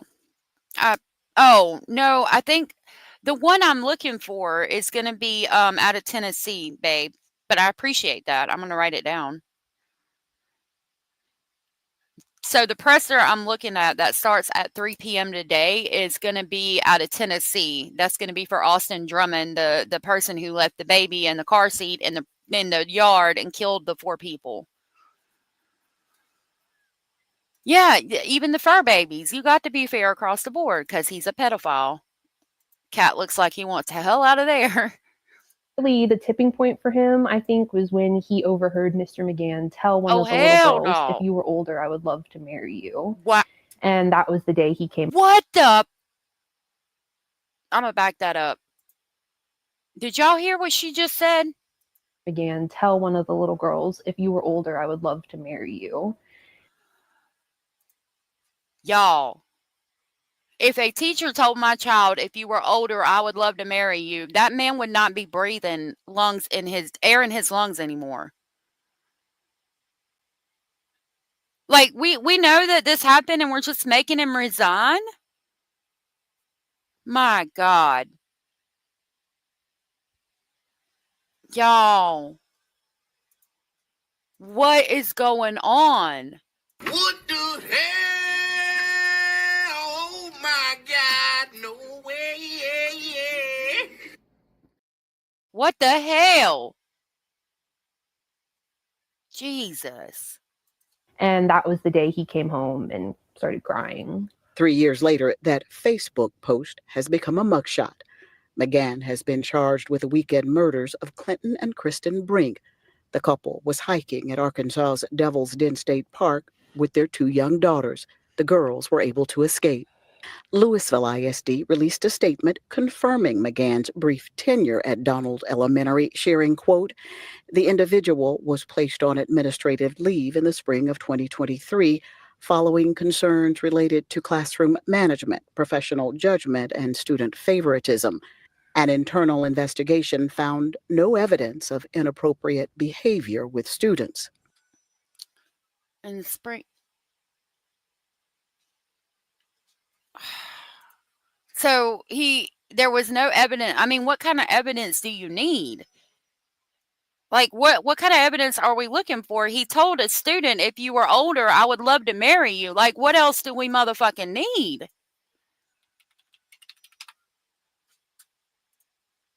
I'll never understand this shit.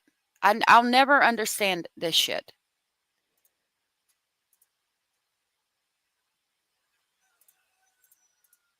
But Markham isn't buying it and is angry that McGann was allowed to Yeah. resign. You know, you drop off your kids every day and you're entrusting these people, and we were literally dropping our kids off to a monster. And the fact that he was allowed to continue teaching is what blows my mind. She says her son has also been shaken by the news, but is proud that he saw something and said something. In Flower Mound, Robbie Owens, CBS News, Texas. Jesus, y'all. Okay. Teresa said, that messes with a kid's head. When I was 17, my father and uncle each separately told me that if I weren't, oh my God, it doesn't go away. It doesn't. Jesus. And I'm sorry that happened to you. That is awful. What the hell is wrong with people? Like, even that happening to you and you're 50 now. I mean, it still wasn't acceptable back then. Let's see. Okay, so JoJo just sent me this. It says it's from McGann. There says Donald Elementary from August of 2022 photo with the cat. To the families of students in Mr. McGann's classes, I need to make you aware of a situation impacting your student's class. Mr. McGann was placed on administrative leave last week while we investigated complaints of poor classroom management and poor professional judgment. I want to be very clear that while our investigation did not find any evidence of inappropriate behavior with a student, we did find his classroom management and professional judgment to be below our district's expectations. I also want to share with you that the families of the students directly involved did receive communication from our administrative team as part of our investigation. Mr. McGann on Wednesday afternoon notified our Human Resources Department of his decision to resign his position, effective immediately. We will have a substitute teacher in his class for the rest of the school year. Please let me know if you have any questions or concerns. I appreciate your support of our campus. And that was from the principal from the STEM Academy of Donald Elementary. I'm sorry, but if you tell, get the cat away from him. If you tell my child that you want to marry them, we're going to have a lot. You're going to have to worry about me, not him. I just tell you that now. That's insane to me. It really is. That is crazy. I can't believe that. It's the grooming. It is, Supero. It is. All right. I think that's like all I had, but we're going to watch some other things. I really want to try to see if this presser is going to be live in about 40 minutes. I know that y'all were talking about the Sade Robinson case, so let's check that out. I saw that he was being sentenced this morning.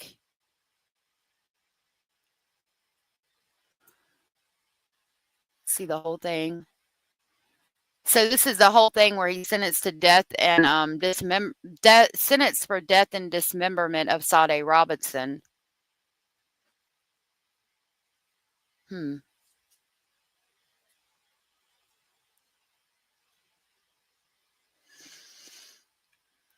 going to skip through it. We don't have to watch the whole thing, but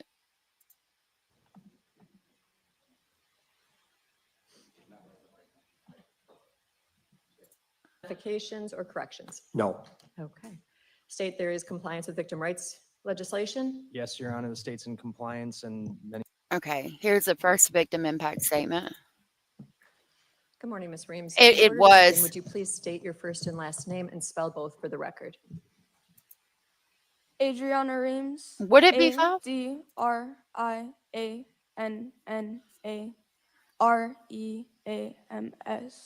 Ms. Reams, what would you like to say?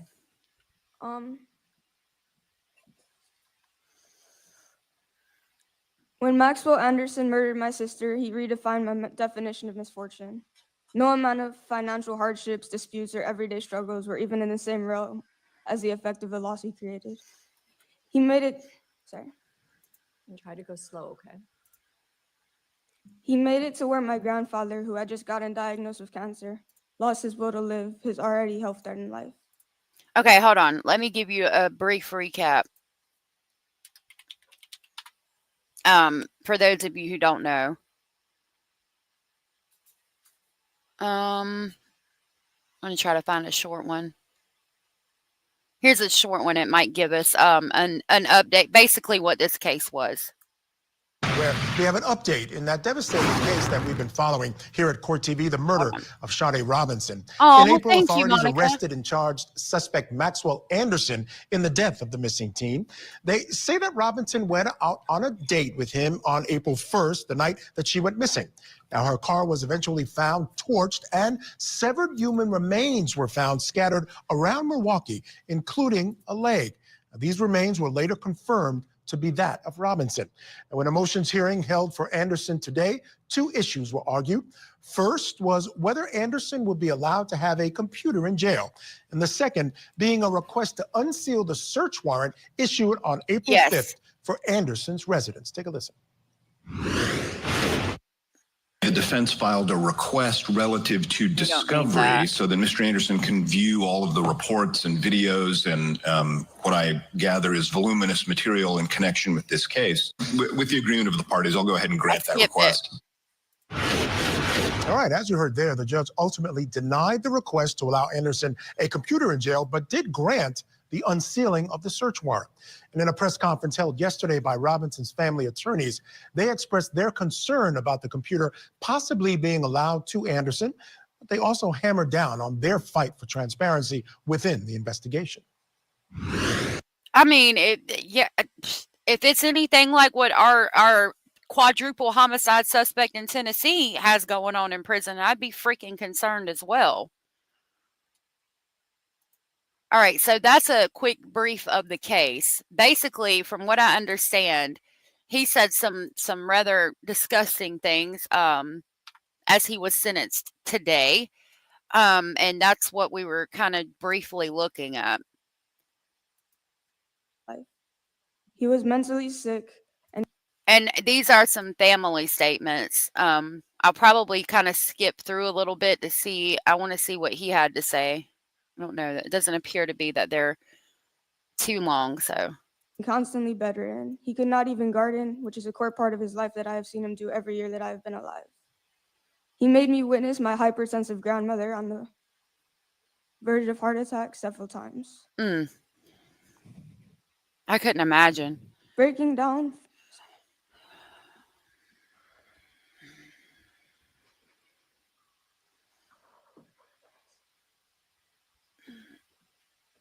Breaking down from the combination of the grief, other people's emotions, and the stress of having to deal with all the tedious responsibilities that he left behind when he ended my sister's life. He stole my father's ability to see the work he put in to raise Sade for 18 years pay off by having more than a year of seeing her be a happy, successful adult who still loved and appreciated him. He stole her father's ability to repair his relationship with her and be as close as they once were. He stole my mother's chance to ever finally become the mother that Sade always deserved. Damn. But most importantly, he stole Sade's chance to be an adult, to choose who she would and would not let into her life, to prioritize herself for the first time and do what makes her happy. As a result of his actions, I have had to grow up way faster than a 16-year-old should have to. So it was alleged that, okay, I didn't follow this case very closely either, but if I remember correctly, and please, those of you that have, correct me if I'm wrong, it was he basically went on a date with Sade, but he never intended it to be a date. He always intended on committing the homicide of her because of the color of her skin. I've heard that he was a white Aryan nationalist. I don't know how to say that in a coordinated effort for YouTube. That was the last thing I'd heard on this case before today. And so basically he took her on a date and committed the homicide and put her body, chopped it up and put it in several places all over. It was their very first date. And he had planned to do it. Now, please let me know. He took a selfie on top of her mutilated body? Wow. Jesus. That, y'all correct me if I'm wrong in that, but that's the last thing I remember hearing about it. I had to communicate with law enforcement, take care of my family, physically pick my mother up off of the ground, on top of trying to deal with my own loss, because he left them all too weak and broken to do anything. Now, Lorianne said that was never said in court, so maybe it was a speculation. I don't know. He even had a pic of this all and still denies it. Have we seen the picture? They were dating for some time. That was not their first date. Okay, thank you guys for the correction. So then what is did we ever find out what the motive was? I had to quit my job because Sade got me that job, and the whole time I was Okay. there, I worked with her. I saw the effect she had on people, the way everyone lit up from her presence, the way she made everyone, from customers to coworkers feel special, which meant that I had to watch all of that go away. It was I their had to first watch date. and hear Okay. time and time again all of the people, many of whom I've never heard of, who were deeply pained by the loss of Sade because of what she meant to them. So it was the first date. A couple of you are telling me that it was their first date. Like maybe they had talked for a while online and then they met. This was their first date, where they actually met in person. Okay, yeah, first date, but talking for some time. Okay. Because of the way that she changed people's lives and generated happiness and erased people's bad days with her smile or her laugh or her hugs or her compliments or her taking things off of other people's plates regardless of how full her own was. Oh. I could not continue to be surrounded by people who hurt the same way I did because of the huge impact she had on them regardless of the extent of their interactions.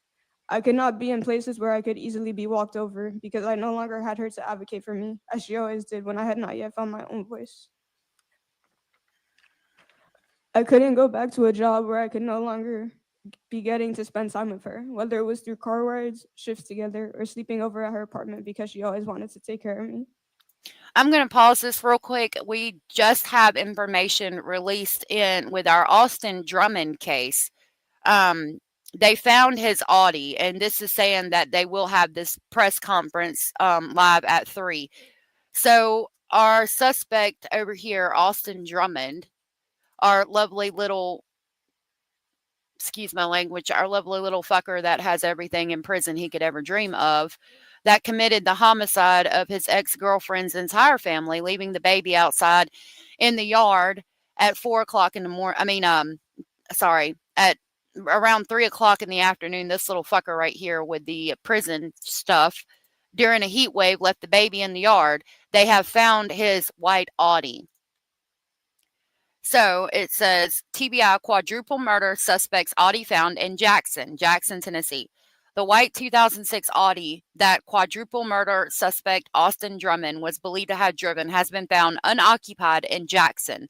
The state officials said Friday around 2:15 p.m. The Tennessee Bureau of Investigation will share their details at 3 p.m. on Friday on the search for Austin Drummond, the suspect in the deaths of 4 family members found in Lake County, Tennessee. The press conference will be streamed live in the player above, and I don't know where the player is, but I'll definitely keep it on this page.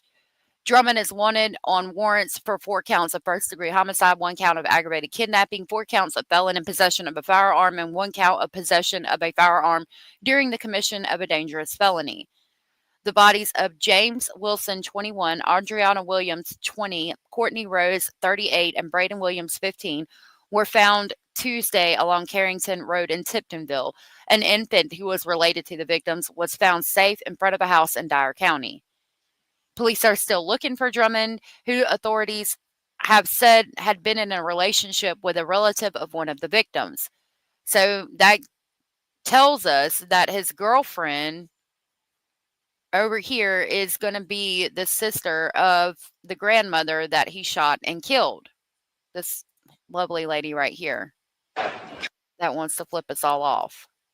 That one right there. Her sister is the grandmother that he killed. There's now a $15,000 reward. So I'm going to refresh this just to see if there's a news on it, but no,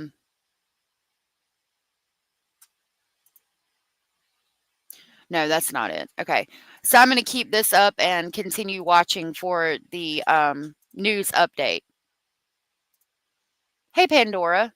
That one happened in Tennessee. Now we're jumping back to Sade Robinson. Y'all will have to work with me today. It's going to be an ADHD day. These are the victim impact statements in the Sade Robinson case that we're looking at now for about 30 minutes until the presser begins.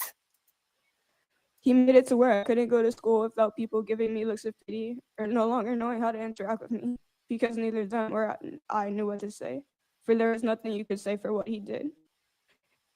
He made it to where I cannot ride my bike without random but kind strangers stopping me because they feel the need to pray for me and my family despite not knowing us. He made it to where I cannot trust anyone, not just emotionally, but I cannot meet any person without the fear that they're gonna harm or kill me. Because all my sister did was meet someone, and as a result, he ended her life. That's so sad. He stole my ability to feel momentary happiness without feeling guilty for enjoying my life when I know Sade will never get to enjoy hers. He made it to where I cannot let myself stop doing things because I know that if I have time and space to think, I will break down and I will not be able to start again. He made me miss school and sports and a number of other things because I was searching for my sister's body that he unremorsefully hid from us, knowing that it would cause us extra pain. He made me feel extra anger for the fact that he could be so ruthless and relegate my sister, who took years to build up the confidence to feel like something, back to nothing. He makes me feel extra anger because he still shows no regret and sits here looking stupid without an ounce of guilt for what he did. He stole my sanity because I will spend the rest of my life searching for answers that I'll never get about what he did to my sister and why he did it. Because even though he has no life ahead of him, he still refuses to tell us these answers, even though doing so no longer has any ability to hurt him. He stole my resolve when he and his lawyer sat here and tried to paint my sister as some dirty, irresponsible drug addict or Oh dealer my who could God. not be further from the truth. Jesus. A couple of months ago, one of Sade's old teachers gave me a letter that she wrote to me for a school assignment when she was 15. She talked about some of her hardships, and she had so many, which is why it is especially hard to know that as soon as her hard work allowed her to escape many of them, her life was stolen. She said that she wants to be my role model and show me that anything is possible, that she wants to guide me through everything and be my support system. She said that even 5 years ago, she wanted to inspire me to be as independent as she was, and that she hopes she inspires me to do what I want to do in life. She said that everything she does is for me, and she will do anything for me. Even in her 19 years, she was still incredibly hardworking, independent, kind, supportive, selfless, resilient, and special. She continues to inspire me for the fighter that she was, but he took the guide and support system and role model that she was going to be for the rest of my life. He stole my big sister that always protected me and nurtured me and put me first. And he robbed her of her ability to do that and feel accomplished because she knew she was setting me up for a life better than the one she was forced to struggle through. This is so sad. Hearing that she wanted to be a role model. Oh my God. This is heartbreaking. Miss Scorpio gifted a membership. Thank you so much for that. I really appreciate that. Let me see if I can access and see. Yep. That went to Kari, Kari. Kari, if you are here and you are where Miss Scorpio gifted you, please tell Miss Scorpio thank you, and I will grab the crazy train to pick you up on the way to Speculation Station. Thank you so much, Miss Scorpio.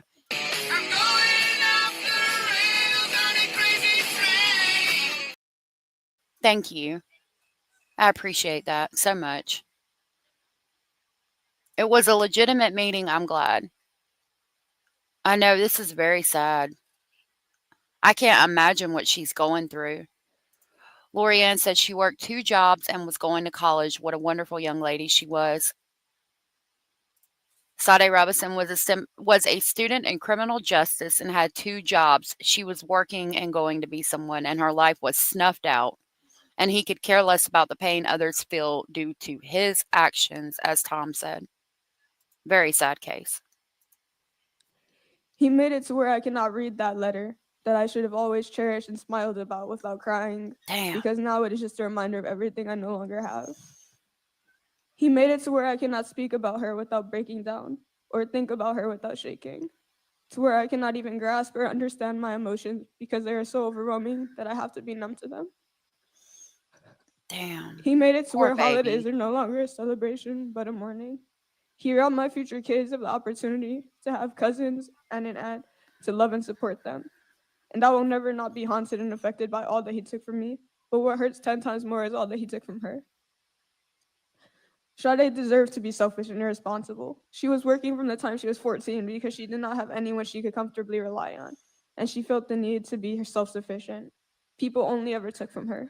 They took advantage of her because they knew how kind and generous of a person she was. As she grew, she began to stand up for herself, but she never stopped showing people grace. Never let one or a few bad people ruin her open-mindedness and magnanimousness for everyone she met. As she became more comfortable after saving up hard-earned checks and tips for years and buying her own car and apartment without any help from anyone, she began to dream bigger. She was able to think about more than just getting by and develop career aspirations while remaining responsible and paying all her bills months in advance and still affording to finally enjoy the little free time that she had. She is such an amazing person and somebody to aspire to be like, working 2 jobs, putting herself through college, just trying to do everything right. And then in her free time, has time to try to find love and gives this guy a chance. And then this is what happens because he's just a depraved individual. I couldn't, God. Like this is messed up, y'all. This is wrong. This is heartbreaking. Poor baby. The judge next, she was so eloquent and on point with everything she said. We're gonna listen to it. Hey, Kane. Sade would be so proud of her sister, so articulate with her thoughts. Whether it was saving up for big vacations where she could go meet new people and experience new cultures as a social butterfly that she was, or taking a little breather and going out on one of her rare nights off between being a full-time college student on top of working over 60 hours a week between 2 jobs. She had every right to, and no matter what picture anyone paints, she was always responsible when she did. Her independence was finally allowed, and she was finally beginning to be happy. He ended it as soon as it started. He made it so she went through 19 years of hardships and abuse, and then after working hard to escape it, had no life left to be able to enjoy it. No chance to learn from whatever normal minor mistakes she made as any 19-year-old does. Damn. All she wanted was to be cared for and praised and appreciated, the way she had always done for everyone else, and he instead took her ability to do anything. She was the definition of a fighter, the definition of resilience. She never laid down or backed down, and to know that he took all her power away and stole her ability to fight for herself is the worst thing imaginable.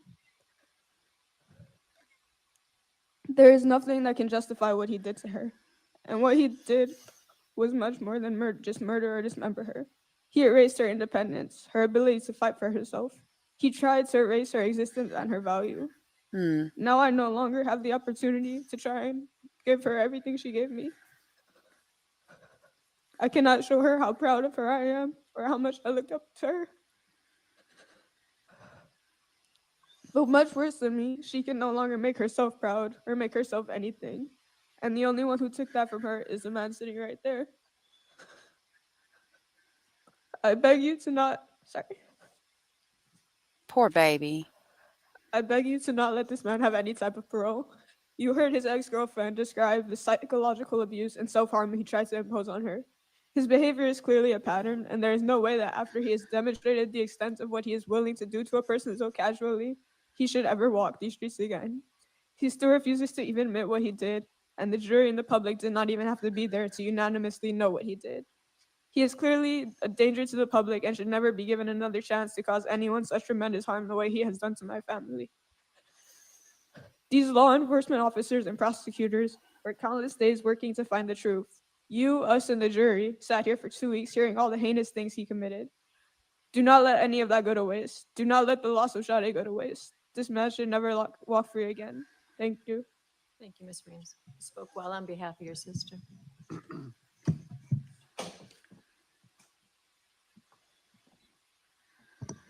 Speaking next will be Sade's mother, Sheena Scarborough.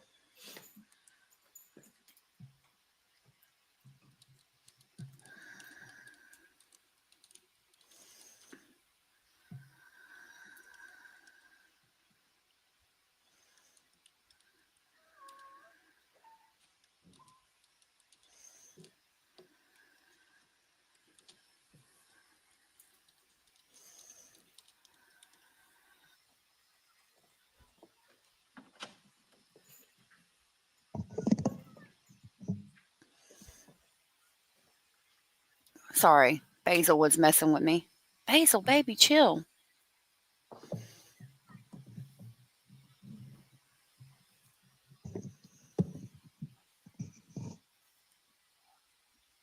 First off, Your Honor, I would like to start off with some crackers.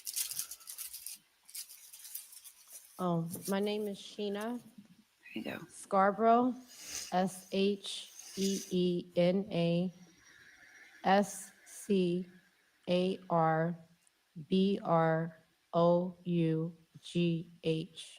Thank you. Would somebody move that Elmo to the side, please? Ms. Scarborough, what would you like to say?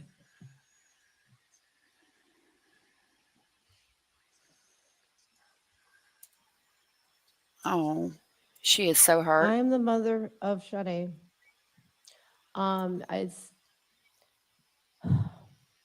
I've raised my daughters. We are light worker people. We are very angelic individuals. For us to even be here, I'm going to have to ask. I wanted to go before my daughter because I need her to be protected by this heavy demonic energy that is residual in this courtroom, this devil and his entire demonic family in this courtroom. It's very heavy to where I can't even talk. Oh my goodness. But Your Honor, I am asking that everyone in this courtroom be protected through the white light by this devil that sits beside.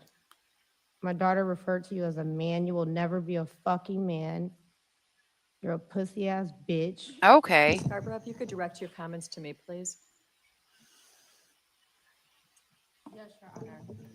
First off, Your Honor, I would like to thank you and the entire team for what we all had to endure, which was it was freaking torture to even have to be dragged through what we were dragged through. This demon and his whole ass attorney, they knew exactly what he did and what he was responsible for. They took us through extreme agony and pain. We are already dealing with so much trauma. There's no such thing as justice with what you did to my daughter, and what you have done to my family.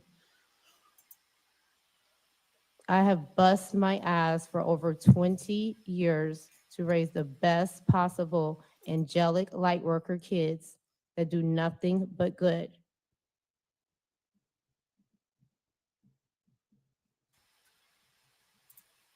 And she did. Sade was, I mean, we just talked about how she was going to school. She had 2 jobs. She was supporting herself. This mama worked hard to make sure her baby had a future and for it to be snuffed out by this monster, Maxwell.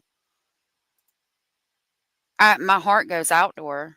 I know that she's very upset and cussing and things, but I'm going to tell you what, if I was in her shoes, I'd be doing a lot worse.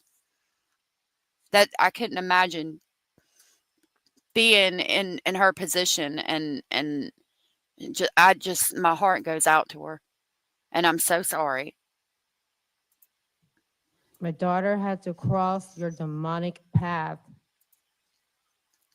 You plotted and planned to kill, dismember, then you disrespectfully spread my daughter across the Milwaukee like a piece of trash. How dare you? My daughter was everything. She was everything to all of us. As my baby explained, she had a different impact in each and every one of our lives. They did. I heard that. Now that you said that, Hannah, that reminded me that they weren't able to find everything so she could lay her daughter completely to rest, which is even worse and very sad. Oh my goodness. There's so many strangers and individuals in the community that I have engaged and I met agree. that she has touched and impacted. This has affected the world, the community in such extreme ways. There's no way in hell we should have even ever went through this freaking trial that you drug us through. You knew you were guilty. You're negligent, mammy and pappy, them demons. I'll deal with them later. But I want you to know that you can no longer hurt my baby. She's in heaven. She's protected. We roll deep. My ancestors roll deep. When you touch my daughter, you fuck with the wrong family. We ain't no pussy bitches, and you should have never touched my daughter.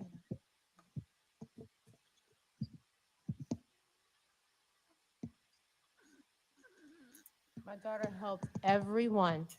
She fed homeless. She worked 2 jobs. Everything Adriana said. The community knows who my daughter was.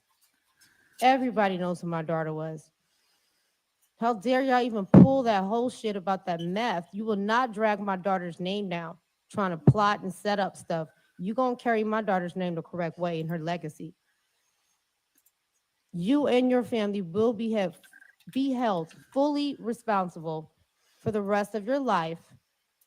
You will be eternally haunted by myself, my ancestors. I know you cannot sleep at night. They have already been at you. You will never get peace. You will never sleep. You no longer can harm and hurt my innocent baby. You took advantage of her. You manipulated her in the worst possible way.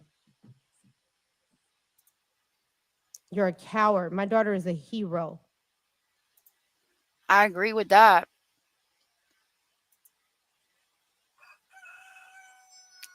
I don't even know. I don't even know what to say. I mean, because you do, and I agree, but I'm not going to say that I wouldn't be saying the same things or worse. Especially, you work so hard. She was going places. I just, I couldn't imagine being in her shoes. So I'm not gonna speak on it. You know what I mean? My daughter is a hero. She has saved so many other women from this demonic serial killer that there's no telling how many more people that he has killed. If you had any type of decency, but you are a devil, if you had any type of core piece of anything left in your demonic soul, or if your parents, your devil parents had any type of respect, I don't even know how they could sleep at night, knowing what type of demon son they raised, and then tried to cover it up. Y'all tried to flip that house. Y'all done did so much whole shit. It don't make no damn sense. All y'all karma is gonna be a bitch. And I'm getting each and every one of you eternally. I'm getting the whole entire family tree. Know that. Your sister, all them, each member of your family tree will be eternally hunted by my ancestors. We're light workers. I don't even have to touch you. The spiritual realm already been at you. I can see it in your eyes. You can't even sleep at night, you hoe ass.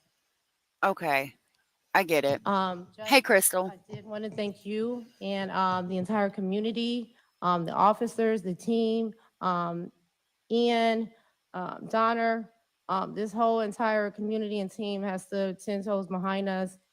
This has been extremely traumatic. This is not even my character. I don't move like this. I've been advocating and helping others my entire life.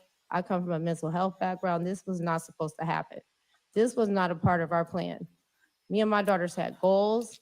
They are both very academically gifted and talented. They are overachievers. For this to happen, and we have bust and worked our behinds off in life, and then to have all of this noise about the millionaire murderer's son comes and takes my daughter. I don't give a freak about what your color status or how much money you got. You ducked with the wrong family. Because I don't play. You thought you was going to get away. Carolina said that Maxwell's father went into the house and removed evidence from his house, crossing the yellow police tape. That's crazy. That's insane. Yeah, and I'm with you, Cara. I would be saying worse. But I'm going to respectfully request that you confess where the rest of my daughter's crown is. If you have any respect left for me and her father and her sister and the rest of my family in this community. You've already done the worst. You could at least give us that much. Yep. You have messed the entire community up. People can't even take walks and go to the park, and everybody's in trauma. This was not your first time doing this. And all your dark is going to come to the light. If you or your devil parents had any type of decency of respect as humans with morals, there's nothing else that there's no excuse for what you did to us, what you did to my daughter. My daughter is now protected. You can't hurt her. You can't take advantage of her. But know that you messed with the wrong one. You weren't getting away with this one. You will be dealt with eternally, like I stated. But your Honor, Judge, I'm asking that this demon be respectfully returned back to hell as soon as possible. That's what I'm requesting through the court. Please return him back to hell as soon as possible. No possibility of life without parole, the maximum. And this devil should not be given any more special millionaire privileges being held in certain populations. He needs to be, not he, but that devil needs to be placed in a population with the rest of the demons that harm and hurt individuals, the murderers, the serial killers, the felons. You are not on no special privileges. Your money is not going to protect you. It's a done deal. Sade's justice is just now beginning, and you and all of your family will eternally pay for what you did to us. Thank you, Ms. Scarborough. Oh, Sandra, I'm sorry, love. All right. We don't have a lot longer, so I'm going to go ahead and go to...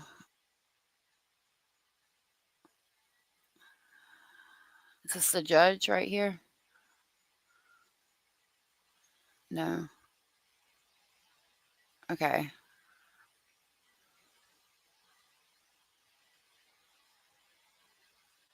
Did they let him speak first or the judge? I'm looking. Hold on. Oh, yeah, he speaks right there. Okay. We're going to see what he said. That agency to look at his growth and his behavior in prison. What has he done? What has he accomplished? And if they conclude that that would be appropriate, Oh my God. obviously the victim's family would be permitted to play a role in that process as well. And they would be able to decide whether or not to release him. We're asking you for that mercy today and that opportunity for some future release. Thank you. Thank you. Mr. Anderson, what would you like to say? Hey, Titanium.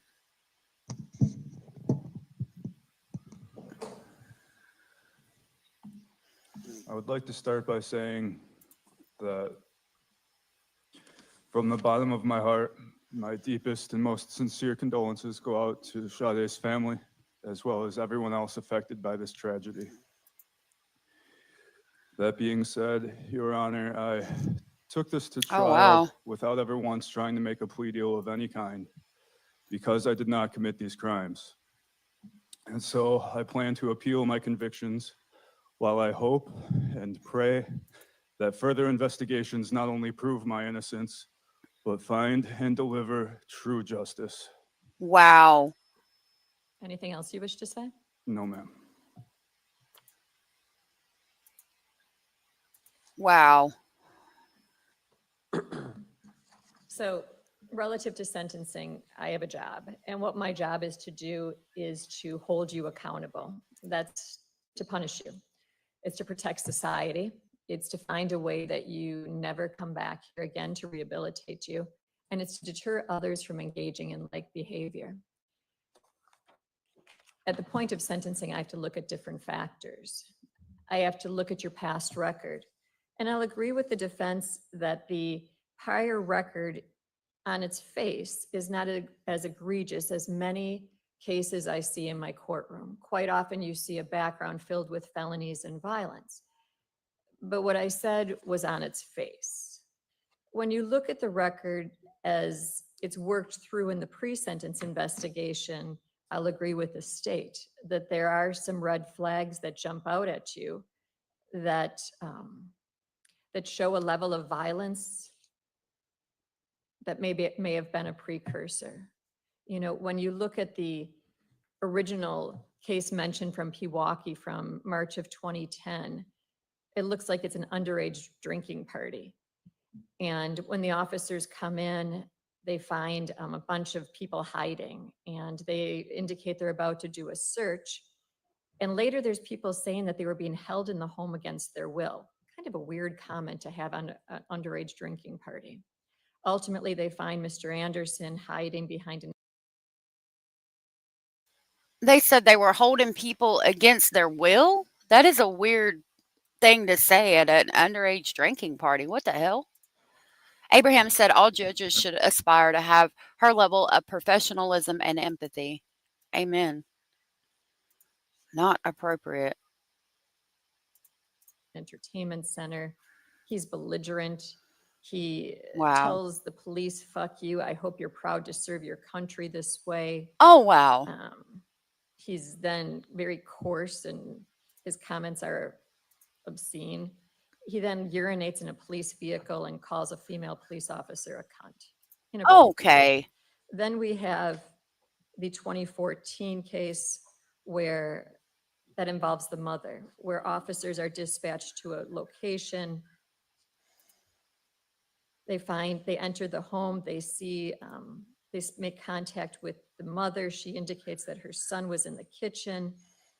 Officers approach and the response is, what are you going to do? Shoot me? And he runs out the door.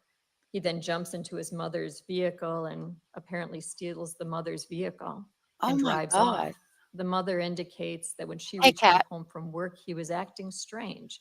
He was sweating profusely. He Wow. argued, he punched a vase, caused it to fall to the floor. She calls her ex-husband. He pushes the mother into a room and shuts the door. He prevents her from exiting. Hey, Abellis. He then breaks the phone. He's continuing to scream and yell and throw things, at which point she calls the police. Ultimately, what we find is that he returns to the residence. He gets into a physical altercation with Mr. Foose. She's informed that he had crashed her vehicle into the deck at the rear of the residence and fled on foot. ultimately, we find that Hey, Janie. the mother's fiance confronts Mr. Anderson, and he throws that person to the ground. He's able to get back in the house and to prevent Mr. Anderson from getting in. I do have the Austin Drummond press conference right here. See TBI Drummond news conference. Thank you, Hio. But it's not live yet. So I keep clicking back to this to see if it's live yet while we're listening to the victim impact statements and the judge and everything from Sade Robinson's case. He suffered 3 to 4 broken ribs as a result of the altercation. Ultimately, they have to meet with Mr. Anderson at the hospital because it appears he suffered a broken collarbone. He's convicted ultimately of disorderly conduct because he says Mr. Foose pushed him down the stairs as he tried to gather his belongings. It's interesting when you see Mr. Anderson's comment about that because he just says that Mr. Foose just poked him. Sounds like a bit of a discrepancy there. Then we go on and we find the issue with the grandparents. And the grandparents call the police and they say that he needs someone to talk to about his mental health and that he's smashing a glass in the sink, causing it to break. He goes in the basement, he punches a hole in the wall. He breaks the other phones. They have to go to a landline at a neighbor's, ultimately to call the police. It just sounds like he is to some extent out of control. He's ultimately on probation. He's given conditions of no drinking. He's given conditions of having anger management counseling. He tells the agent other people probably deserve to do anger management. I don't. Oh, wow. He then goes on and tests positive repeatedly. To look at his explanations are ridiculous. At one point, he claims that he accidentally grabbed someone else's Red Bull that had liquor in it. But going through the repeated indication, it sounds like Mr. Anderson's the guy that does what he wants, when he wants, and he follows his own rules, not the rules imposed on him. And that's a frightening thing. You know, I read through the defendant's version of what happened. And it starts off by indicating that he was skeptical to meet with the pre-sentence investigator because he did not receive a fair trial. And there's no reason to believe that this writer's report would be fair or impartial. You know, speaking about the trial, you know, there's a constitutional right to a trial. Every person charged with a crime has a constitutional right to a trial. And we do not in any way penalize anyone for going to trial. It's also a constitutional right to be represented by counsel. And Attorney Cotton did his job, which is just his job to represent Mr. Anderson. That's under our Constitution, the rights that exist. Now, you get Why was credit he out? for taking responsibility. You get credit for resolving a case early. You get credit for stepping forward and saying what I did was wrong. Because usually this first step in rehabilitation is taking of responsibility. And we didn't have that here. That's why it's important to read what his version is. So you heard him say today that he didn't commit this crime. What he said about the offense was that they met for food and drinks and they proceeded to his apartment. And that's pretty much all there is to say, he said. He offered no other information as to what transpired that night. He later said that he regretted he did not walk Miss Robinson to her vehicle when she left his apartment, and he believed it was at that point she was abducted by an unknown assailant, quote, either from the alley or from my backyard, unquote. When asked how he accounted for his presence in the area where Miss Robinson's vehicle was set on fire, Mr. Anderson said that he was set up. He stated he was in the area to buy marijuana, and quote, and all it would have taken was for someone to know where I lived and where I'd be in the morning, unquote. He would not tell the writer when or how he made the arrangements to purchase the marijuana, and then instead stated, quote, I plead the fifth. Damn. He then went on to point to things that... like, I mean, again, what, how, this man should have been in prison Yes, it was Cuffy. Good to see you. Everybody coming in, good to see you. Irene, good to see you. He should have been in prison, and I feel like if his family didn't have all that money, he probably would have been. And I understand the mother's disdain for him. I mean, because my God Almighty, what does he have to do to be locked up in prison for the rest of his life? Oh, it's still not live yet. I'm still waiting. I thought it was about to be live. It says it should be at 4 o'clock, and it's 4:04 here. So, no, that was a North Carolina number. I don't know. I don't answer if I don't know. Cara said yes, she was abducted by the same imaginary people who unalived Christine Holloway and missing daughter. Right. I heard the mom. They should have let her say everything she wanted to that disgusting freak. Sorry to insult disgusting freaks. Though imperfect, our justice system is something to admire. The level of responsibility the person sitting on that chair with that black robe has is what allows us to enjoy the privileges we have. Well said, Abraham. Well said. He claimed were egregious errors at the trial. He claimed that there was a video that showed the photos on the phone and that the state only played stills of the video. That wasn't the evidence at trial. Am I correct? Yes. He claims that the still photo that showed his hand grasping Miss Robinson's breast was part of a video, and it was only a still that was shown. Incorrect, correct? You're correct. Okay. He indicated that at trial it was flaunted, the difference in age. And when I read that, I was somewhat shocked because I didn't really find that that was pointed out at all during trial. I mean, it was mentioned how old she was, but other than that, I didn't think that that was in any way an issue, and it barely even made it into my notes. So my point is, I thought it was interesting how his view of reality seems different from what I find truly transpired. And I found it at numerous points during the pre-sentence investigation. You know, looking through this pre-sentence investigation, his viewpoints were very inconsistent with the reality. You know, I think the first issue relative to the mother's fiance, that was credibility. You know, it sounds like he lied to law enforcement. You know, he's asked, have you ever been involved in mental health treatment? Have you ever been in a mental health facility? Have you ever received treatment? He responds in the negative, but then we have the mother indicating that he was in an outpatient at Rogers. He indicates that he never made a suicidal attempt or had an ideology of said. But then we read about in the Navy how he was dismissed from the Navy due to a medical release, which appears to be related to the suicidal attempt in trying to hang himself. You have him Lord saying have about mercy. school, I did okay, but then you look at the history of how he did in school and his grades were pretty abysmal.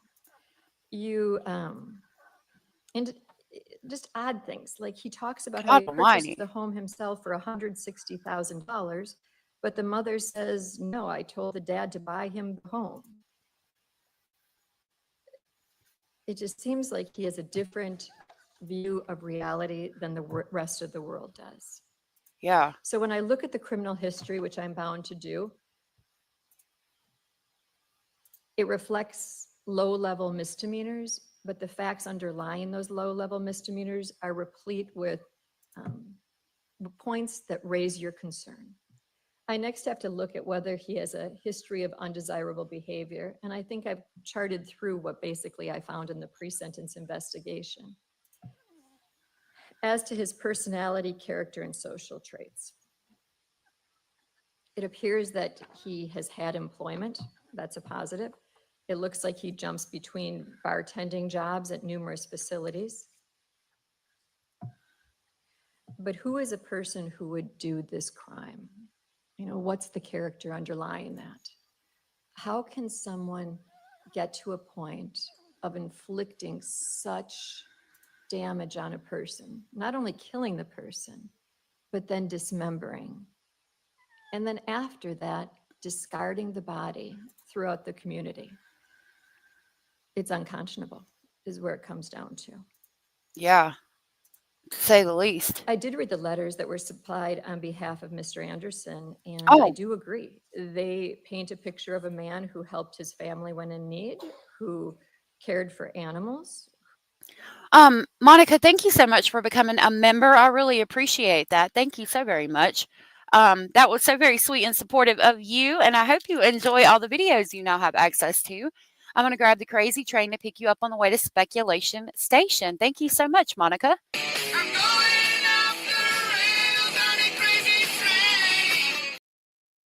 I really appreciate that. I just want to show y'all real quick. I've got, thank you, Hio, again. I've got it live on Fox News. So we're waiting for it on Fox News, and we're also waiting for it over here. I've got both pages pulled up and loaded. So as soon as, and I keep checking back and forth. So as soon, Lordy have mercy, as soon as the event starts, we will watch it. Hold on, it might be. Oh, it's going to show me another ad. Okay. We're going to go back to this. I don't know why it went black.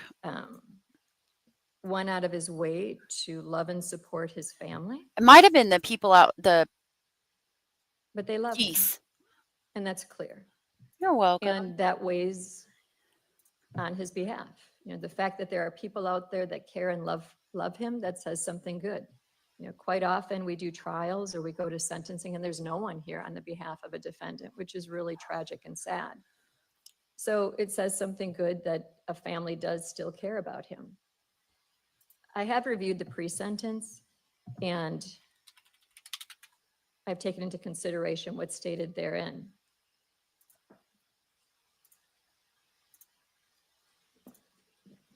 I have to look at whether you're remorseful, and I don't think you're remorseful in any way. I don't think that you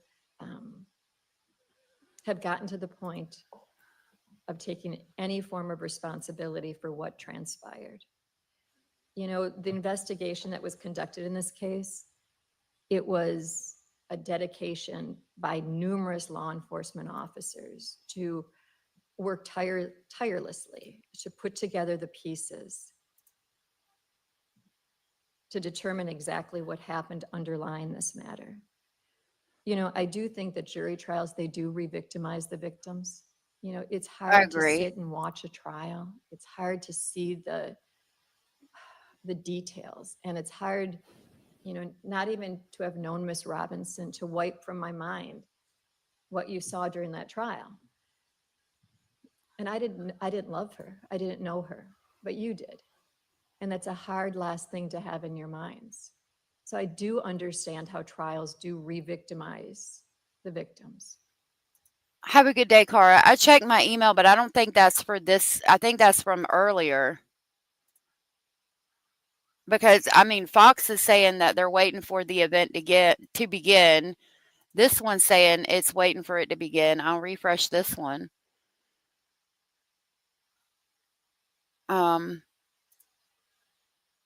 Still waiting on it to begin, I guess. I don't know. I'll check again, but it looked like a different one talking about the car. I'm going to put this on while I check again. So when I look at the character of the defendant, I find the character wanting.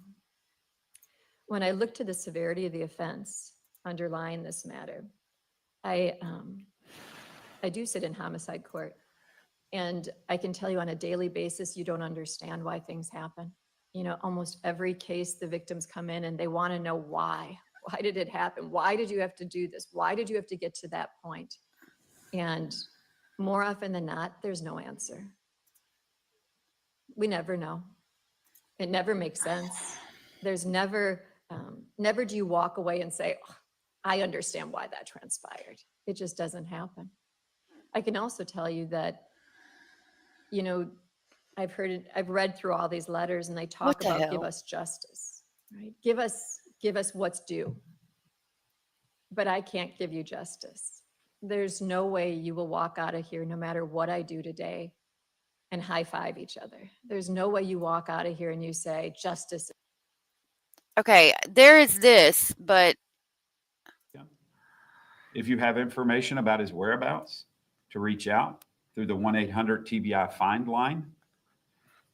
We have also, in conjunction with Abellis. U.S. Marshals, I'm still waiting on the other pages. They put are a not live. $15,000 reward for information leading to his arrest and conviction. And so we ask those who may know something about this case to please reach out and call law enforcement. I do want to thank our partners. This has been an absolutely difficult few days here in the area, Lake and Dyer and here in Jackson. It's been a difficult few days, and I want to thank our partners. There has been an amazing response from many authorities in this, and I'll mention a few. This is not a comprehensive list, but there are a few that I want to mention and thank for their dogged determination in this investigation. It includes our folks with Lake County Sheriff's Office and Sheriff Avery, Dyer County Sheriff's Office and Sheriff Box, the Crockett County Sheriff's Office, Dyersburg PD, Tiptonville PD, of course, Jackson PD.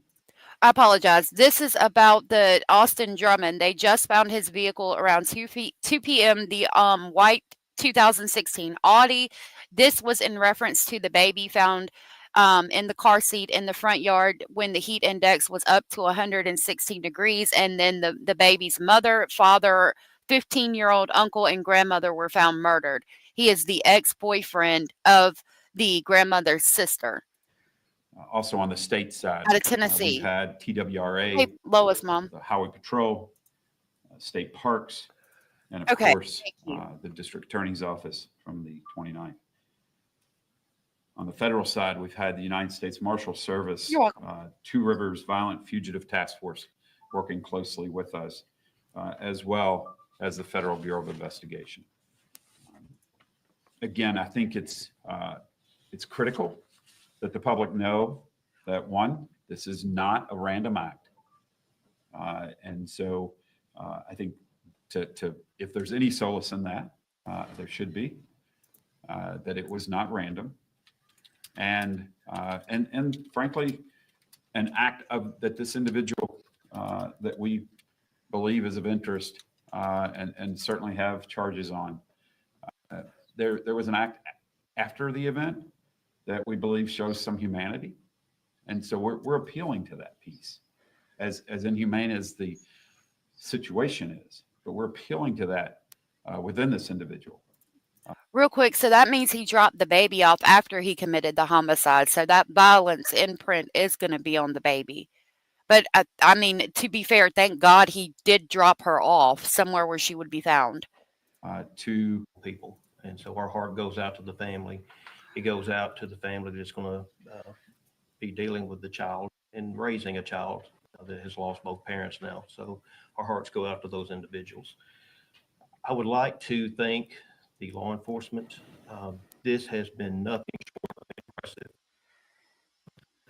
They're having Dr. Rao signal said they issues. worked 24 hours a day. I don't think I've ever been so impressed with the information has come in so rapidly in this case. It seems like just every 5 to 10 minutes, there's new information coming in. So without this team, the tier, there's no way we would be where we are at this point. So I want to thank them for that. It was a The little other thing girl. is we are dealing with an extremely violent individual. This was what we would think is an isolated incident. It's not anything to where we think the community is in danger because of a person who may be out here randomly targeting people. We don't think that's the case at all. However, we do need the community to be very careful. We do not need them to try to approach this person. We do need your help. And we appreciate the media being here because there's a lot of things we couldn't do and information we couldn't get out without you. But we need the community as well. So if anyone does have any information, don't approach the individual. Just contact the TBI hotline, call 911.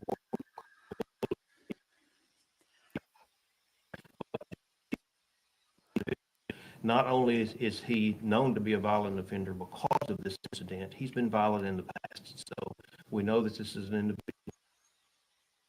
Lord have mercy. So just be very careful. And other than that, I'll take questions if you have any, but I'll turn it over. Is someone else want to speak? Yes, okay, all right.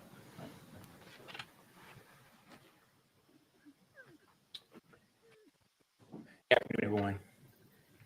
On behalf of the United States Marshal Service, I want to send our sincere condolences to the family of those affected. Again, such a tragic loss. I cannot imagine what they may be going through. And I'm a firm believer that the only way to achieve He knew the victims. We'll talk about it. is to hold someone accountable. And that's why we are assembled here today. Everyone here, although we may wear different badges, different lapel pins, our agencies have different names. Some are federal, some are state, some are local. But let me assure you, we are unified in our efforts to find Austin Drummond. This individual has shown a propensity for violence, and he needs to be taken off the streets. We would like to do that peacefully. We would like for him to turn himself in.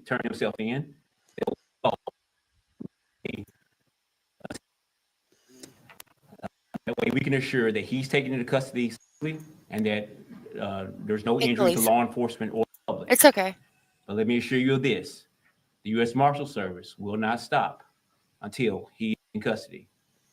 We have our whole team dedicated in prioritizing this incident, and it's not a matter of if, but a matter of when he's found. And it's not just here in West Tennessee, but we have support divisions at headquarters that are also assisting this effort. So as you know, there's been a reward offered, and to those who may know where he is, we don't care about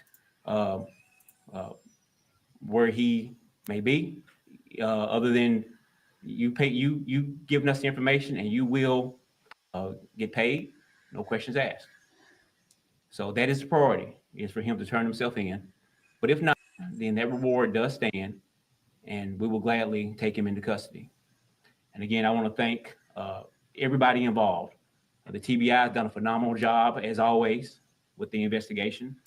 The other law enforcement agencies that have been mentioned, everyone, we are unified in our efforts to find him. So again, I just want to thank you for being here today and helping us get this message out. Thank you.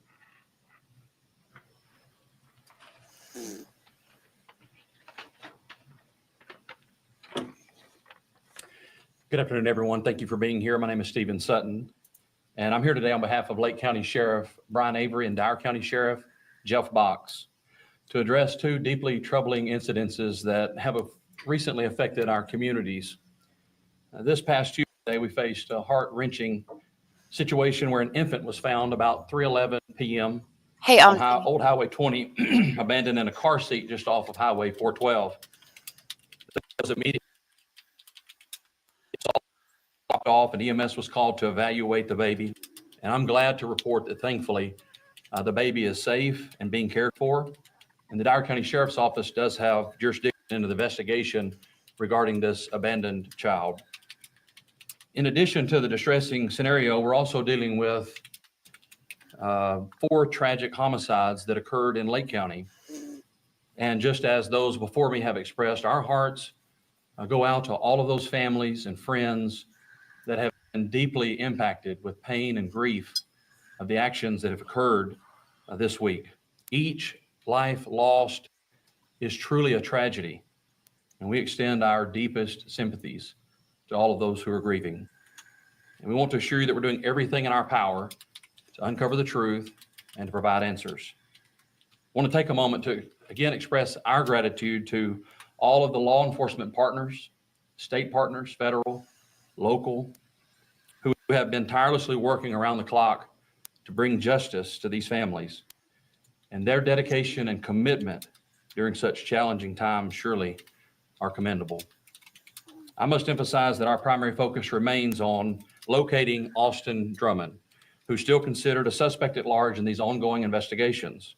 Finding him is our singular focus, and we urge anyone with any information regarding his whereabouts to please come forward. Your assistance is crucial in helping us bring closure to these families and restoring peace to our communities. We appreciate your cooperation. We appreciate your patience as this investigation unfolds. Thank you for your understanding as we navigate these sensitive matters, and we will keep you updated with any new developments as they arise. Thank you. Lake County Sheriff Brian Avery, Dyer County Sheriff.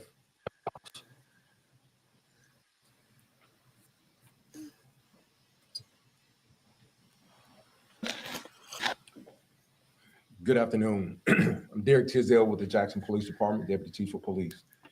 First, on behalf of the Jackson Police Department and the citizens of this great city, Jackson, Tennessee, we want to express our sincere condolences for the family that has so tragically lost their loved ones.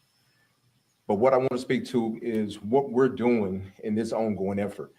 In a collaborative effort, we are continuing to partner with the federal, state agencies and to bring about the safe apprehension of this individual, Mr. Drummond. We as a citizen as officers of the Jackson Police Department, we have officers that are dedicated as task force officers and working with the Tennessee Bureau of Investigations, also with the U.S. Marshal Services. We will continue to do that. We will also continue to bring forth any and all resources that we have that will assist the other agencies in bringing this to bear. What we want, or what I would want to encourage, is that our citizens be aware of your surroundings when you're in or out or around your places of residence. We want you to be mindful of what we're putting out and be attentive to what we're putting out. Because not only are we trying to safely apprehend Mr. Drummond, but we also want to keep you safe. So on behalf of the Jackson Police Department, we will continue to partner with these agencies until this individual has been brought to justice. And if anybody sees this individual, again, I want to reemphasize what everybody else has said. Please call 911 or call the Tennessee Bureau of Investigations.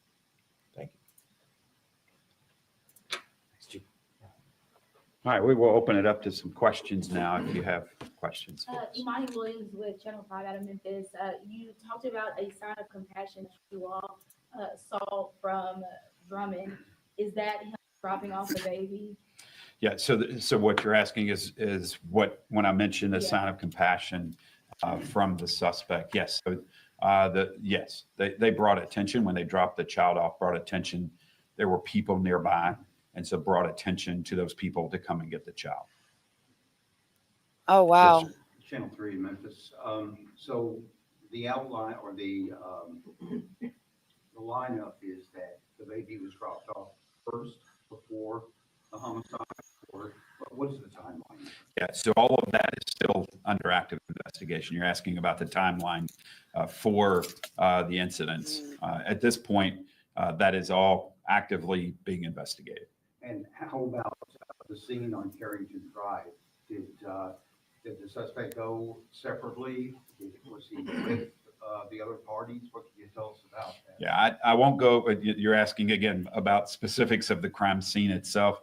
We won't go into detail on the specifics of the crime scene at this time. It's a very active and engaged. Can you confirm at this time Austin Drummond's relationship with any of them? Were they family members or in a relationship? Can you confirm any of that at this time? Yeah, I appreciate you're asking about the relationship of the suspect with the individual victims. There was a familial between the suspect and the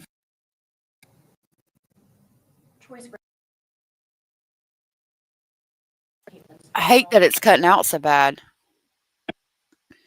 specifics into we won't go into the specifics of the investigation at this time. Brooklyn Channel 7 in Jackson. Is he still in Jackson? Are we aware of that, or are we expecting him in terms of the location of the suspect at this time, we believe that the suspect is still in the area based on the potential information that we are working through. So at this time, we believe that he is still in this area. Imani again with Channel 5. We're in Jackson. We were in Dyer and Lake County earlier this week. Kind of talk a little bit about how important Jackson is to the investigation when it looks like he may be from Jackson. Yeah, so in terms of the importance of Jackson to this investigation, obviously, all of the area here, the Jackson, Lake, Dyer, this entire region, if you will, are critical in this investigation. Obviously, direct ties to the Jackson area, and that is why there is concern and focus. The vehicle being found here in Jackson certainly heightens that focus.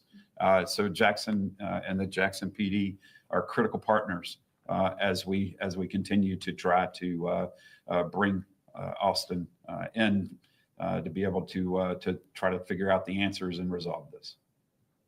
Chris Grant again with Fox 13 Memphis. So do you guys believe someone had assistance in committing the crime, and do you think someone is helping him stay hidden right now? Yeah, I hate not giving all the specific, but those questions that you're asking about if he was assisted and any, those are all details of the investigation that we won't get into at this time. Channel 7 again. Is he on foot? Is he in another car? I know you said the car was found. Yeah, Bergen, that in terms of is he on foot or if he's had another vehicle, those are all parts that we're still investigating. Earlier, he was recently incarcerated.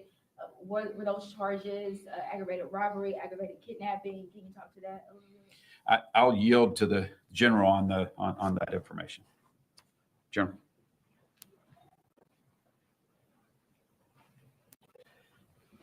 Austin Drummond was convicted in Madison County several years ago for an aggravated robbery. He was sentenced to the Tennessee Department of Corrections, and he was housed at Northwest Correctional, which is in Tiptonville, Lake County. He completed that sentence. So it's what we call flattening the sentence. So he doesn't actually come out on parole or probation. He's just released because he's done all of his time in prison. While he was in prison, he received other charges. We actually took him to grand jury in Lake County because since it occurred at the prison, then it was in our jurisdiction. He had some drug charges that we indicted him for, and then after that, he actually was charged and indicted in Lake County for attempted first degree murder, which took place inside the prison. Oh, wow. Because he completed his sentence, then that was just like any other sentence a person on the street would have committed. So what happened is once he was released from the Department of Corrections, the Lake County Sheriff's Department picked him up, brought him, and he made bond. Hey, so Greg. He has been out on bond on those charges when we think that this was allegedly committed. Oh, wow. Which of these pictures is the most accurate of him currently? My understanding is the one with facial hair. Yes.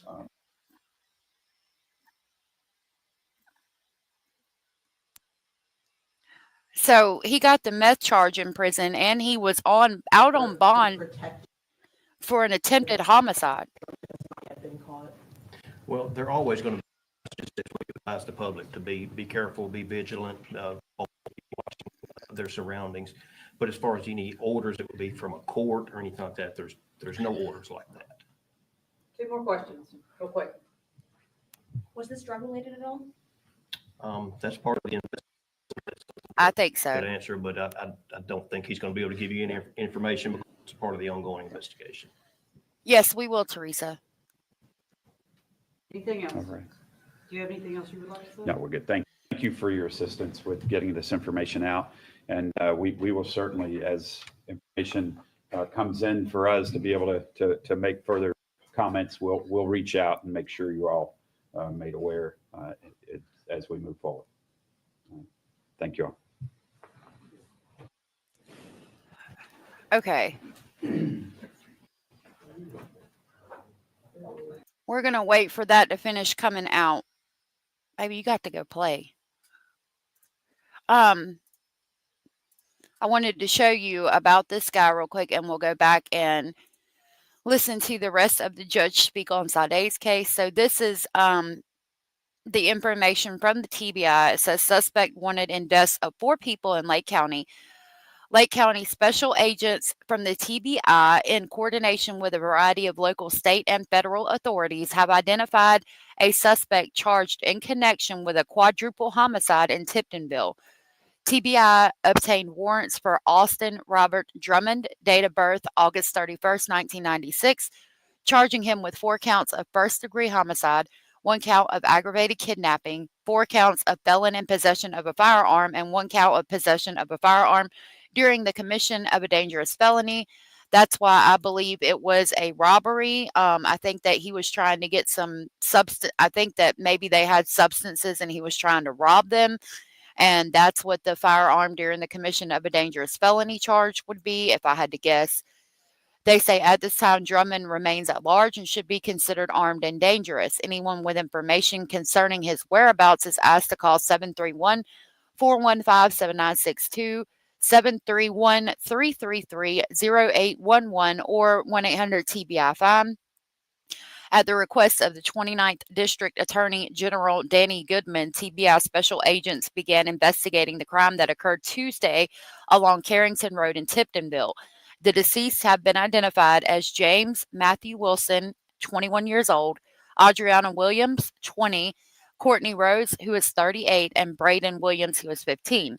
Agents working alongside the TBI in this case include Tiptonville Police Department, Lake County Sheriff's Department, Dyer County Sheriff's Department, Tennessee Wildlife Resource Agency, Tennessee State Parks, Tennessee Highway Patrol, Jackson Police Department, Crockett County Sheriff's Department, U.S. Marshals, Two Rivers Violent Fugitive Task Force, and the FBI.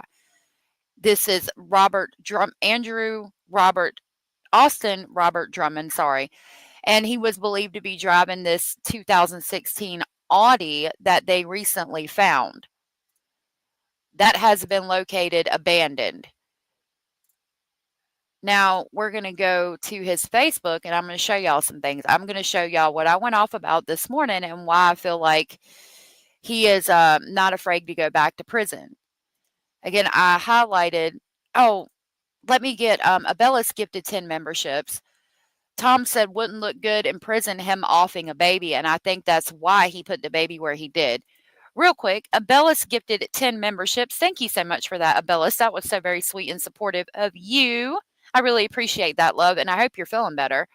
Those went to I Am What I Am, Julie C., Arlie Muse, Muladek, Elizabeth Higgins, P. Loa's mom, Dinah Doe 420, Christine, and Kitty, and CLK Creation Designs. If you were gifted from Abellis and you are aware you were gifted, please tell Abellis thank you, and I will grab the Polar Express to pick y'all up on the way to Speculation Station.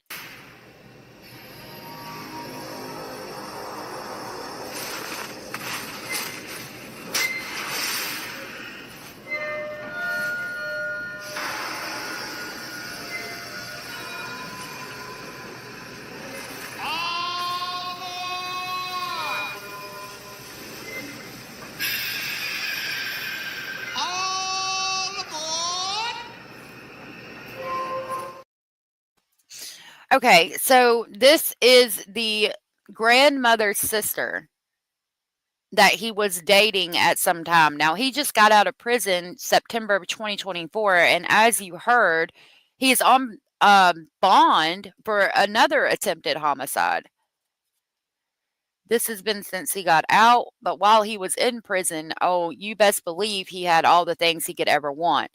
Here he is with his family when he got out of prison. This birthday cake represents all the years that he was in prison. So he went to prison at the age of 15, okay, for a robbery. I apologize. He robbed a convenience store, put a gun up to the cashier's head and said, give me all the money that's in the drawer, don't fucking play with me, or something to that effect, in a nutshell, or whatever, okay? So he was in prison at age 16, 17, 18, 19, 20, 21, 22, 23, 24, 25, 26, 27, and I guess he got home on his 28th birthday. Let's talk about while he was in prison and why I get so damn furious. So he's got the Ciroc in prison. This is obviously prison. That's the metal bunk beds they have. He's got his laundry hanging in the corner. He also had all the latest fashion there in his prison cell. He's got all the food, running a store. There he is with all his food, running a store in the prison. He got charged with having methamphetamine in the prison. There's another attempted homicide. They got a TV, but that's not even the worst of it. They got all the food, but that could be that Fresh Fits tray. We got pizza from Hunt Brothers Pizza. How the hell are we getting that in prison? Somebody please tell me. Okay. We got 2 phones, one for the plug and one to talk to, okay? In prison. Okay. We're not allowed to have cell phones in prison. And we got the earbuds in to talk to them. Okay. 2 phones, one for the plug and one to call people on. Okay. He's working in the prison. We got the Nintendo Switch right here. We got the Roku TV. Got a damn ashtray for the cigarettes or whatever the hell, the weed that we're smoking. Here he is playing his Nintendo in prison. In prison. In prison. Grand Theft Auto in prison. Okay. I'm going to keep it calm because I went the hell off a minute ago. So that's the second Nintendo Switch. That's not the same Nintendo Switch we just saw in a picture. And here we got a projector. Over here. Stay on task, Mirage. Fine. You gotta learn how to relax, my man. See the projector?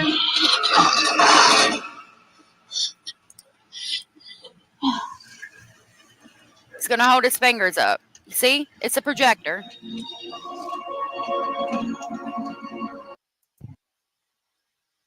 I'm pissed. I'm pissed. I am pissed.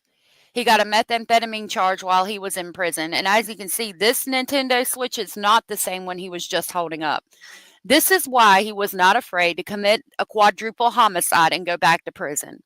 I don't know what the hell is going on, but I'm going to be calling and writing somebody and asking them how the hell this person had all this shit in prison. Because I'm real fucking mad about that. You made it so it's not a big deal to go back. The man was on bond for an alleged attempted homicide. Okay? Always got the surround sound too. See, I don't notice those kind of things. He's got the surround sound too. I didn't even. Yeah, I mean, you're making it. He's not afraid to go back to prison. So therefore, why does it matter? Fuck it. I'll kill him. I'll steal the drugs. Let's go. I mean, shit. I'll just go back to prison and live like this again, like a damn king. You can't control what they have in commissary, like what the store and stuff like that. Like they can't control that, but they can control all this other shit, especially the cell phones. Oh my God. Miss Scorpio, good gracious in the morning. Good Lord in the morning, as the kids like to say that I say. Good Lord in the morning. Thank you so much for that super chat. I really appreciate that. That was so sweet and supportive of you. Thank you so very much, Miss Scorpio. Wow. That is amazing. Thank you. Thank you so much. My goodness, thank you. I really appreciate that. Thank you. Wow, thank you. Lorianne said, you are much calmer. I am calmer now. But yeah, it's just fabulous. It is. Miss Scorpio, thank you so much. That was so very sweet of you. I thought you said you were going to bed or going. Yeah, didn't you say earlier you were going to bed? Better get some sleep. Thank you, Miss Scorpio. That was so sweet. Right, it's supposed to be a punishment, and we got all this shit here. I'm just furious about that. I can't even. And he's got the liquor. He got charged with having meth. He's out on bond for an attempted homicide. What are we even doing? Yeah, he ain't having that shit. Well, I don't know. I would think if you're in prison, you're not having that shit. Like someone said earlier, why would he be avoiding law enforcement so hard if he wasn't afraid of going back? Could it be that someone paid him while he was in prison to hit him when he got out? That's a possibility. But I mean, you know, I damn sure wouldn't. I don't think that regardless of how good he had it in prison, he's going to be like, here I am, take me. You know what I mean? You're not going to want to go back because your freedom's cut off. Obviously, he can't drive the Audi around while he's in prison. Okay. Like, it's not necessary that like, he's like, you know, whatever. I don't know how to explain it.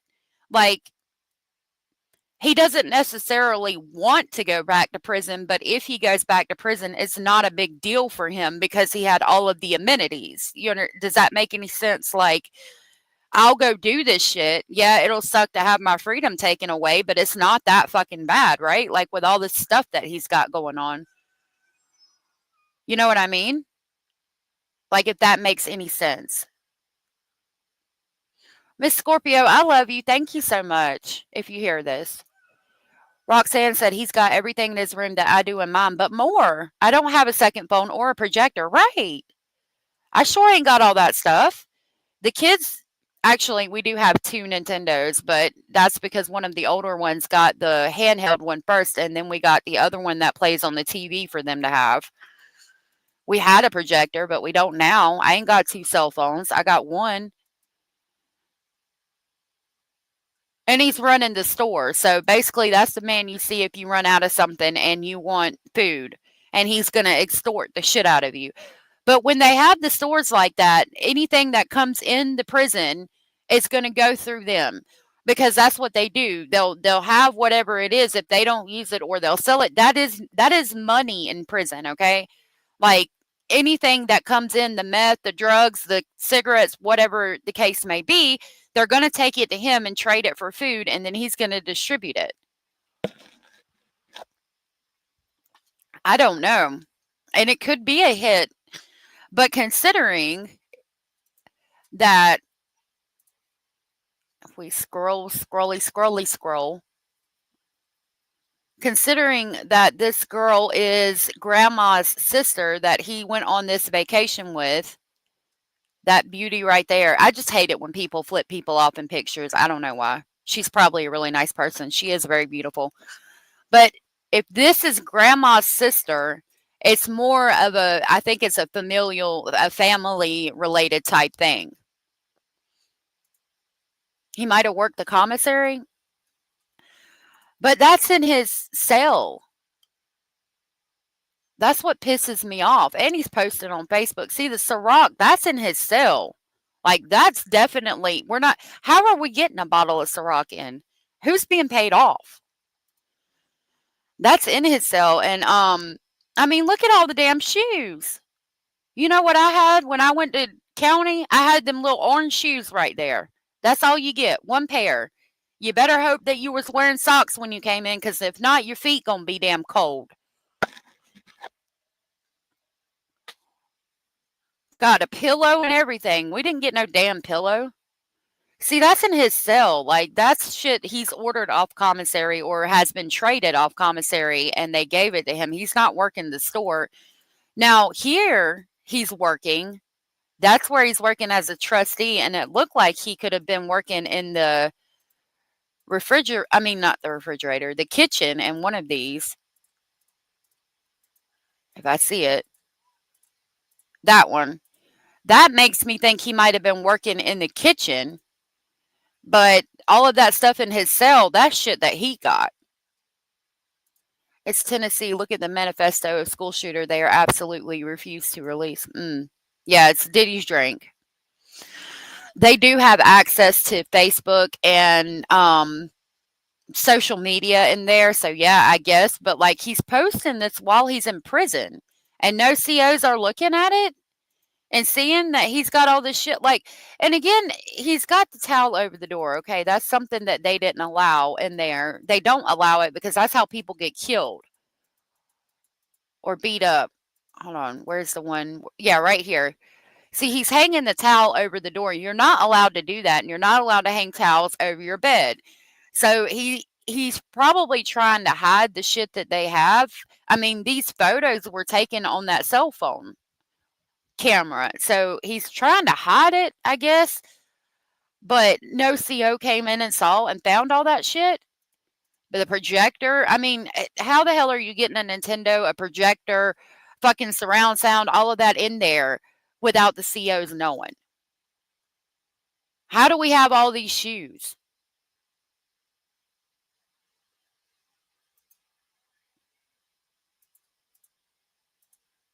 All of those were taken with that cell phone picture. And he's sitting there in front of the freaking all the food he's got like he's a god.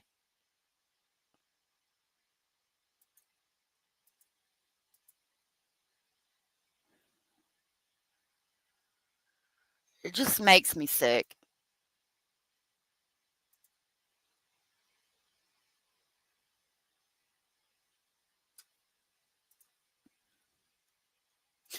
It's got to be some kind of correctional officer bullshit. Flipping birds and pigs and having hickeys is a big no-no for me, right? The correctional officer was his girlfriend, so he got away with it. Really? Where did you hear that, Kat? That's interesting. I haven't heard that. That makes sense, though. Yeah, it's like a college dorm. It's damn sure not a prison. That ain't prison. Y'all should have heard me. I went the hell off when I saw this for the first time. How is he getting all these girlfriends? If the CO was his girlfriend. Like, it's normal to have a TV, okay? I guess they let them have TVs now. But to have, I mean, be playing Grand Theft Auto, Nintendo Switches, projectors, Roku TV. No. Wait a minute. This was the CO? She was the CO?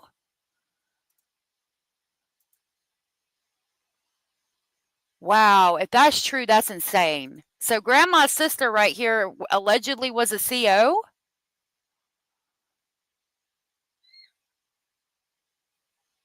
Wow.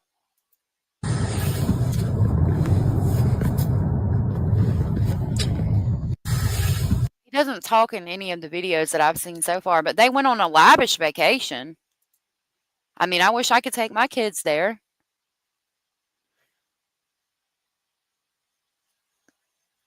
After he got out last September. And with a now ex-CO. That's crazy. SD said it earlier in chat. Hey, JDR. No doubt. That shit is nuts. So, yeah, he got out September of 2024 because down here, first week out, September 7th of 2024 at 7:50 p.m. is when this was posted, and that's his parents outside. And this is the first week out. So he got out the end of August, beginning of September of last year. And he's already out on bond for an attempted homicide and now committed a quadruple homicide. Well, if she was his girlfriend and that's how he was getting it in there, then it won't be as good as it was before. Looked like the fish tank at the Bass Pro Shop.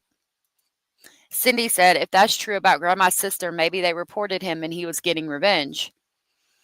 Good thought. Caitlin girl was the CO, his girlfriend, the sister of the grandma. So her name is Caitlin. Wow. Wow. How was she able to let him get all that shit in there, though, and not be checked? The Ciroc, the meth, and I mean, she knew he had the meth in there. Girl, what are you even doing? So you fell in love with that.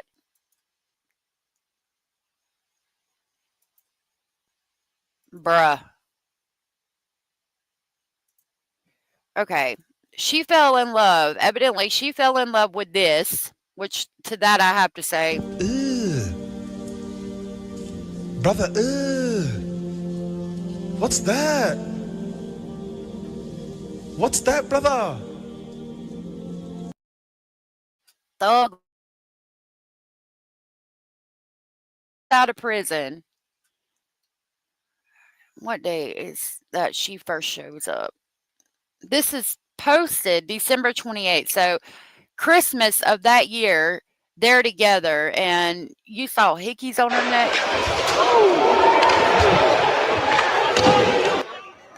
She's with him at the ball game, ice hockey game.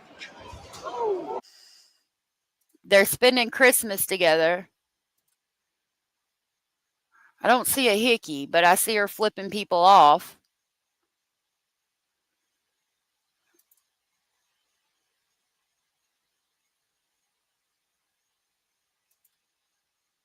So he used the shit out of her to get what he wanted while he was in jail, and then committed the homicide of her fucking sister and grandchildren.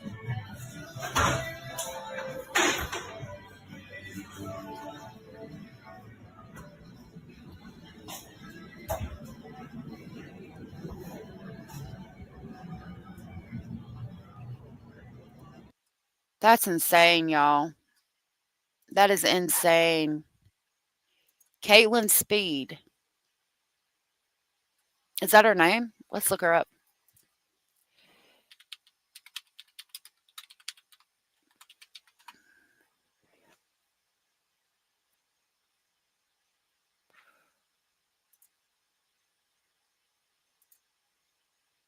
Nope.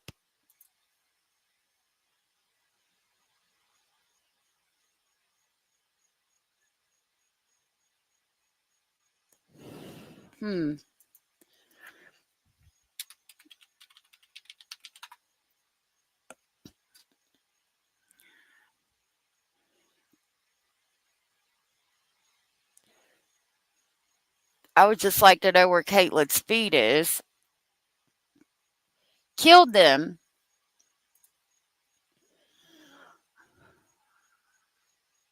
She deleted her Facebook. Wow. Good Lord. All right, before we get done with him and go back to the judge speaking on the Maxwell Anderson and Sade Robinson case, I was going to show you guys again where his Audi was found.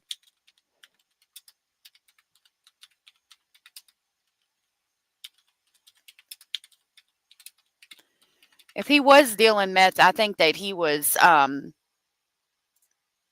what is it? Getting high on his own supply, if I had to guess.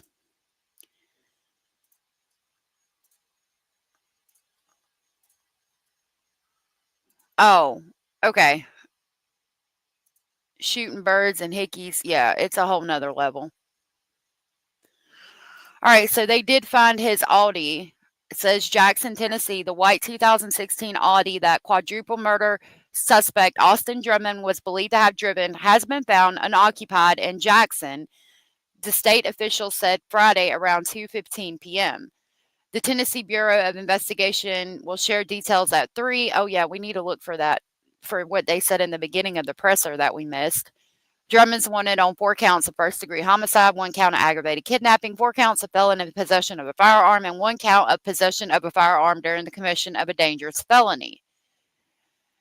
The bodies of James Wilson, 21, Adriana Williams, 20, Courtney Rose, 38, and Braden Williams, 15, were found Tuesday along Carrington Road in Tiptonville. There is a $15,000 reward for information that leads to his arrest.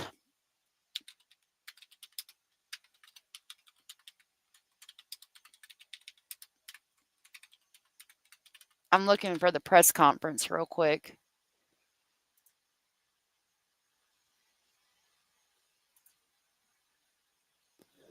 Looks like they don't have it out yet. All right, I'm going to put up Spoed.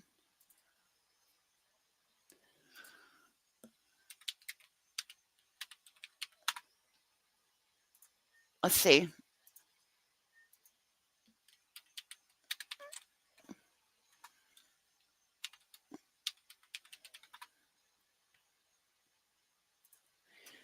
Let's see what we can find real quick.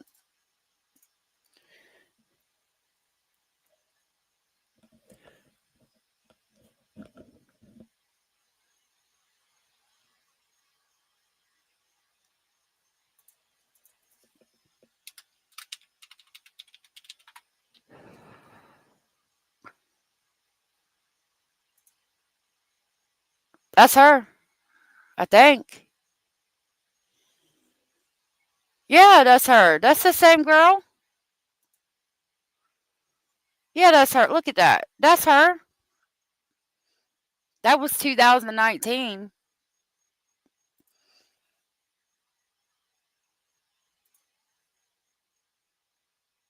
Her most recent posts are from 2019. Someone said a lot of people struggle with sleep because it requires peace. I felt that. When your head hits the pillow tonight, you remind yourself you're all right. You are doing a great job. Be patient and remember that big things are achieved not all at once, but one day at a time. Am I a bitch? Absolutely. But you have no idea how proud I am of that. Because as someone who once cried because she didn't think she was good enough, I don't now. As someone who convinced herself she's always in the wrong, I don't now. As someone who once begged someone to change when my own heart was breaking, I don't now. As someone who put up with so much shit just to not be alone, I don't now. I don't care to hurt someone's feelings that has disrespected me. It's not that I'm a bitch. You label me that way because I am not a doormat anymore.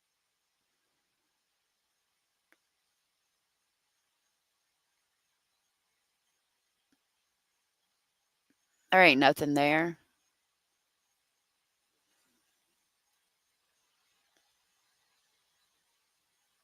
I was looking at her friends. Is it?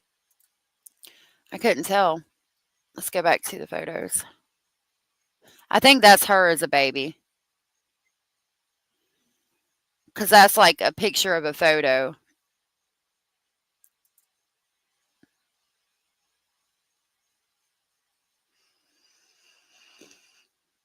Let's see if she checked in. No.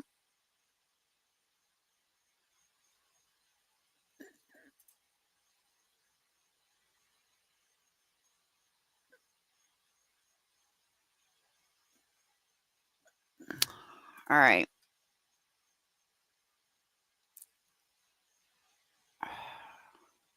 Her last post was December 17th of 2019. From what I've seen, she's the ex. I guess he doesn't handle rejection well. I guess not. She's holding a baby. Okay, let me look again. Maybe I missed it. No, I don't see where she's holding a baby. It's just that one where he's holding what appears, I would think it's her.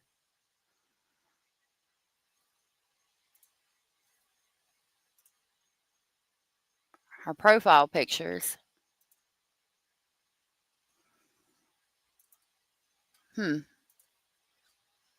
Yeah, that looks like a real old picture. Click on the link for posts to see who liked them. Okay.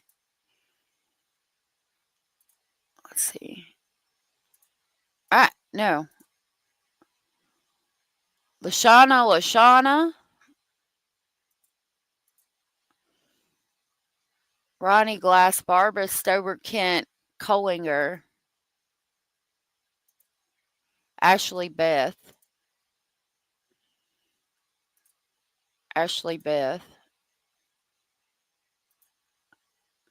Kiana Cheyenne, Brianna Sky. Mary Proctor Sanders. Michelle Burrows. Ashley. It's not any of the family that I'm seeing as of right now. Hutchison. Wilson. That's Adriana's last name. But that's a pretty prominent last name, too. It's Ashley Beth. That Ashley Beth person seems to like a lot of the things she posts. Adam Yance laughed.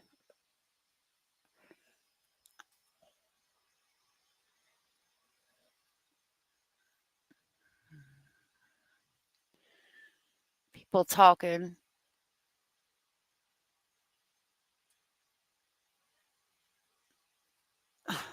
Stop it.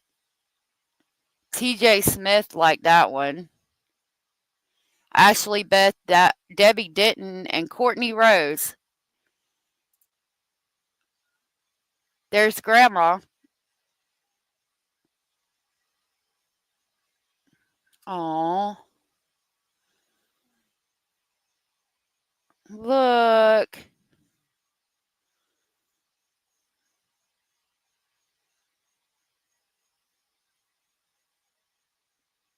That was October 27th. That was a year ago.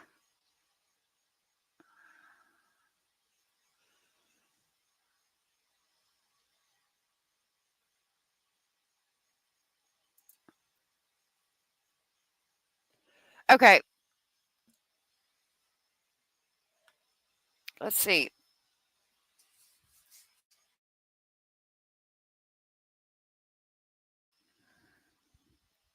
Oh, I went to the wrong one.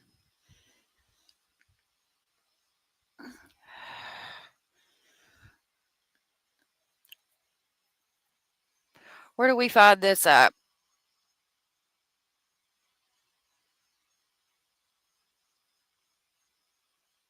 Evidently, Caitlin's speed is missing.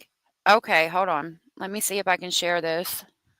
So this is going to be a Facebook post that I'm about to try to pull up where they're talking, and I don't know if it's true. Again, it's going to be alleged because obviously I can't verify it. Baby, go chill.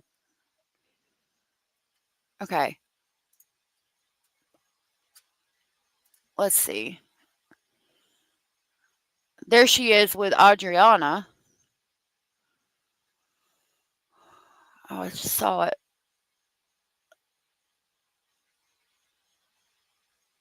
Adriana Williams. I can't click on it that way.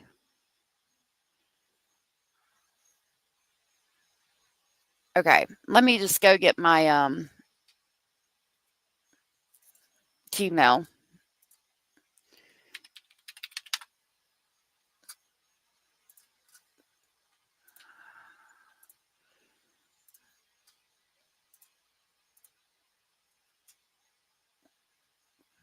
Okay.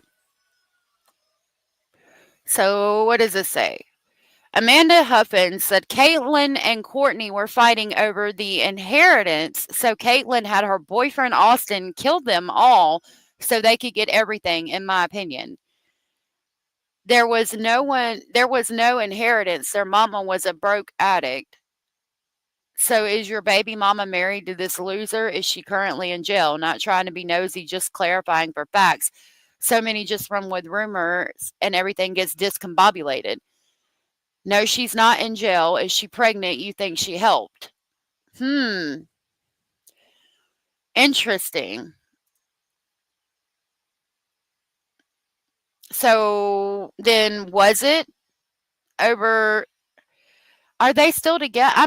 They didn't follow each other. They weren't on each other's Facebook page, and everybody kept saying the ex-girlfriend.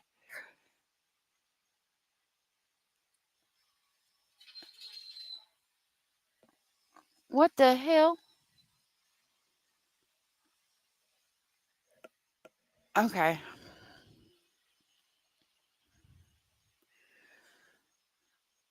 Oh, Lordy Jesus. Okay, hold on.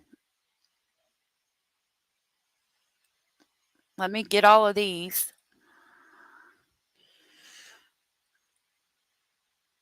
We're digging on a live stream, so Hio just sent me a bunch of stuff that we can talk about.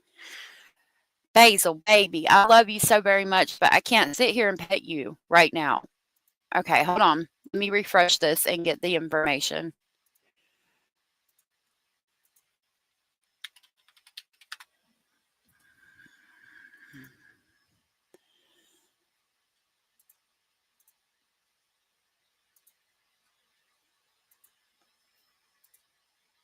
Okay, let me pull it up. Sorry. This was from Diamond B. She's probably with the homicide or watching her fake Facebook account since she deleted her other one. This way she knows what's going on. Apparently, she's pregnant with his child. Caitlin helped him commit the homicide of her family. He did not do that alone. I bet when you find one, you'll find the other. I think the police are just keeping quiet until they find them. I agree with that. Definitely agree with that. Okay. An update from Courtney's sister-in-law. Let me get a sip of my coffee. All right. For everyone that's coming to my page from older comments made on this suspect's profile, I clarify this one time and one time only. This is a comment I will be copying and pasting, so it may answer more than you've asked or may not answer everything you've asked, but I don't want any confusion here. After this, I won't be replying to any of this, and we are trying to process, grieve, and be with family. Courtney Rose, my husband, and Caitlin Speed are siblings. Adriana and Brandon are our niece and nephew. Austin Drummond was Caitlin's boyfriend at one time. Yes, he was close to our family. Yes, we cared about him and thought he cared about us. He has literally been nothing short of amazing to us and our kids every time he's been around us up until this point. He has been amazing to our niece, Caitlin's daughter.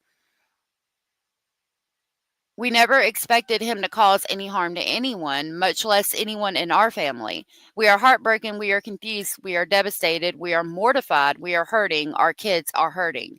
If you think for 1 second that people only get hurt by strangers, look up 90% of homicide cases. A lot of times it's by someone close to them that one time showed love and support to them. Sometimes it's even their own spouse. So please think before you comment and say Please think before you comment something ugly. Yes, we thought we knew him. Caitlin thought she knew him. Courtney, Adriana, Braden, and Matthew thought they knew him. We all trusted him. We want justice for my sister-in-law, niece, nephew, and niece's boyfriend more than any one of you that had never even met our loved ones. Thank you. Well, that breaks it down right there. Hey, thank you for that. That was so very sweet of you. I'm glad that it made you happy, Miss Scorpio. Thank you for the super chat. That was really sweet. It's alleged, but again, this is all Facebook stuff, so you can't run with it. Like, you have to take everything with a grain of salt. Hold on, because there's another post.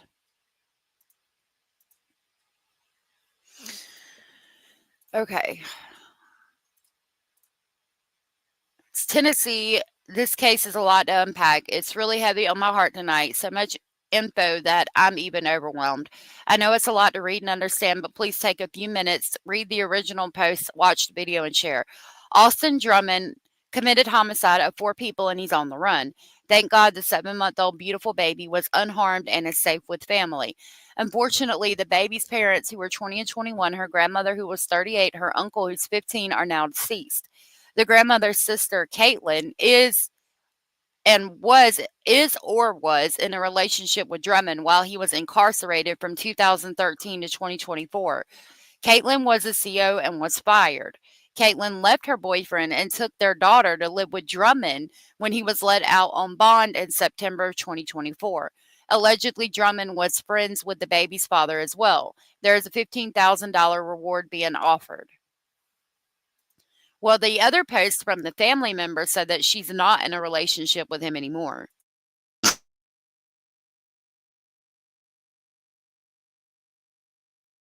But I don't know, I would take that before I would take what that person said.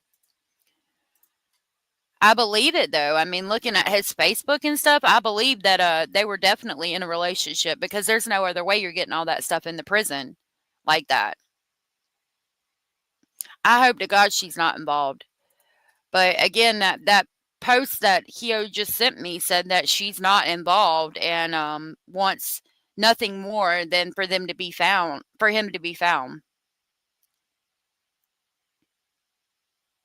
Thank you, Hio, for all that information. I really appreciate that. We're going to go back to Maxwell Anderson and listen to the judge speaking on that sentence.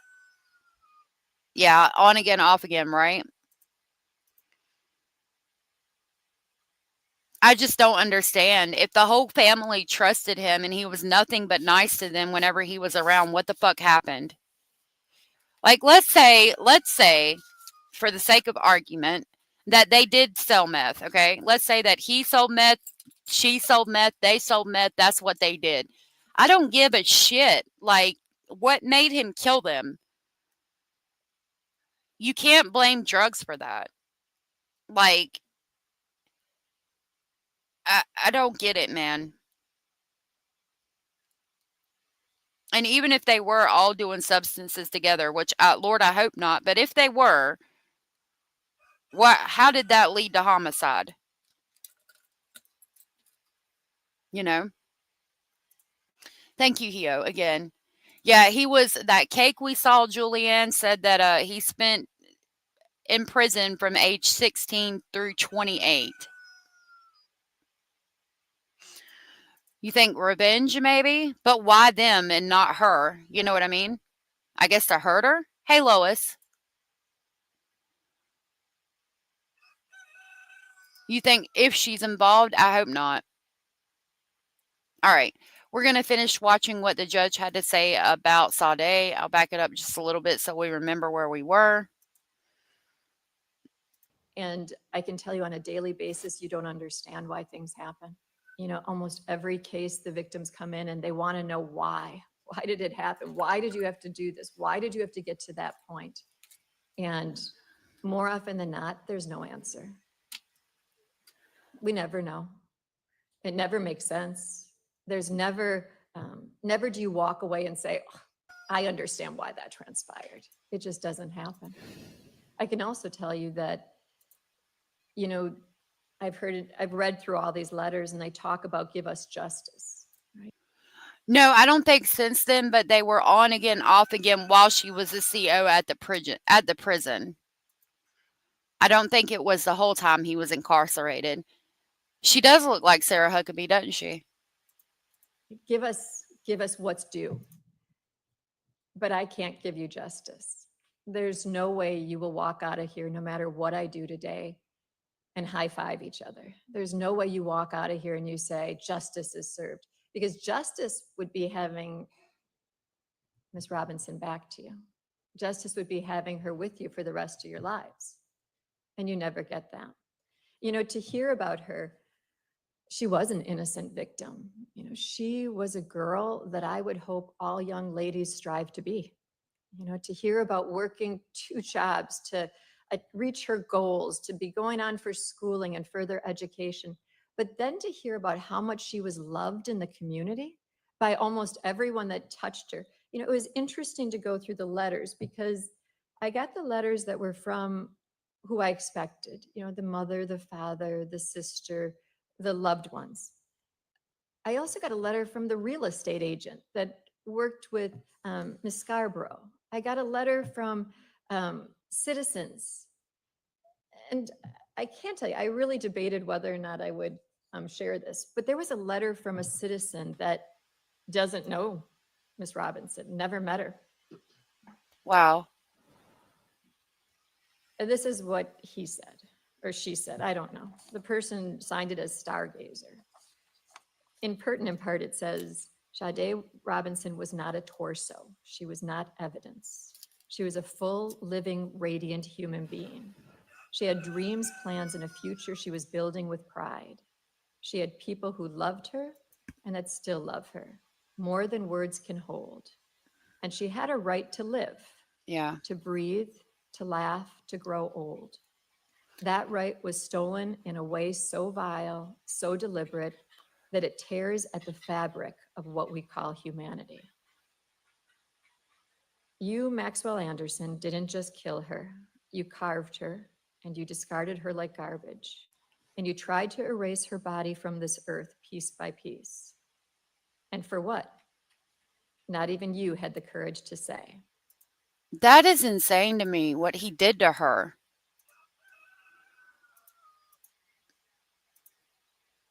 You sat there in court as if you were a man. You didn't snap, you planned. You didn't panic, you dismembered. And still you offer no answers, no remorse, no ounce of dignity that you stripped from her. But here's what you couldn't take. You could not mutilate her soul. You could not silence the scream of justice. You could not prevent an entire community from rising up in Sade's name. We know who she was. We know what she could have become, and we will not let your darkness define her. To the family, there are no words that can hold the weight of your pain, but I need you to know we see you. We mourn with you. We love you. You have the right to tears. You have the right to rage. You have the right to every ounce of justice this system can give. May you feel her arms in the wind. May you hear her laughter in your memories. May you know that she did not die forgotten, she died loved, and we will remember her always. Maxwell Anderson, you are not the center of this story. She is, and she will always be. Sade Robinson lives on in light, in truth, and in love, and you will be remembered only as a man who tried to destroy something beautiful, but failed. You know, I thought that was beautiful. And I think that it shows the impact that this had on the community. You know, that took time and effort and thought. And I think it put together a lot of what the community felt. Yeah, I agree. So going back to what I need to look at. In Yes. formulating a proper sentence, I need to look at the character of the defendant. I need to look at the severity of the offense. You know, to take away a child is horrific. You know, you wouldn't wish that on anybody. To have a child not outlive the parents is a horrible thing. But not only did you extinguish her life, but you hid it, and you hid her body to be found. And I can only imagine every time a news report, every time something clicked that another body part was found, how it had to just re-victimize this family, how it had to just be like another shot to their soul. I can't imagine how horrific that had to be. And yet, I wonder which was worse, the not knowing in those first days where she was. You know,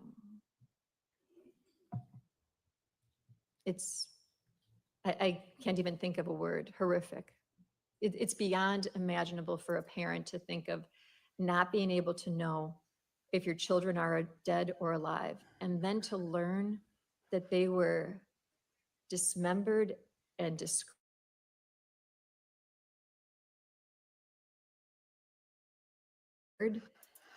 And I mean, just think about that for a minute. That's very impactful as a parent to not only be looking for your child, but then to hear that a torso was found, or an arm was found, or a leg was found, and I mean, every single time it happens, it's on the news. I can't even fathom. Mac Daddy's passing. He is.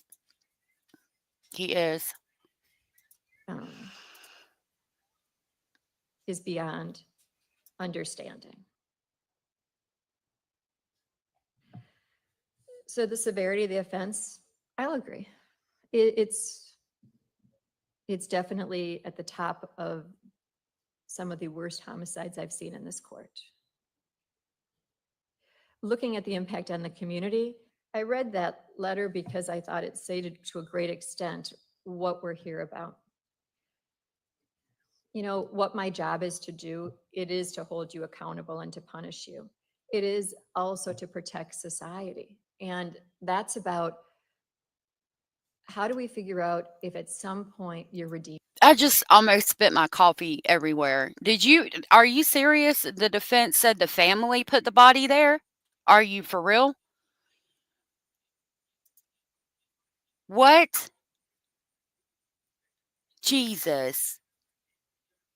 Snarky Pants said if only he could be truly punished for what he did, but there's no true justice for how cruel he was, and there isn't.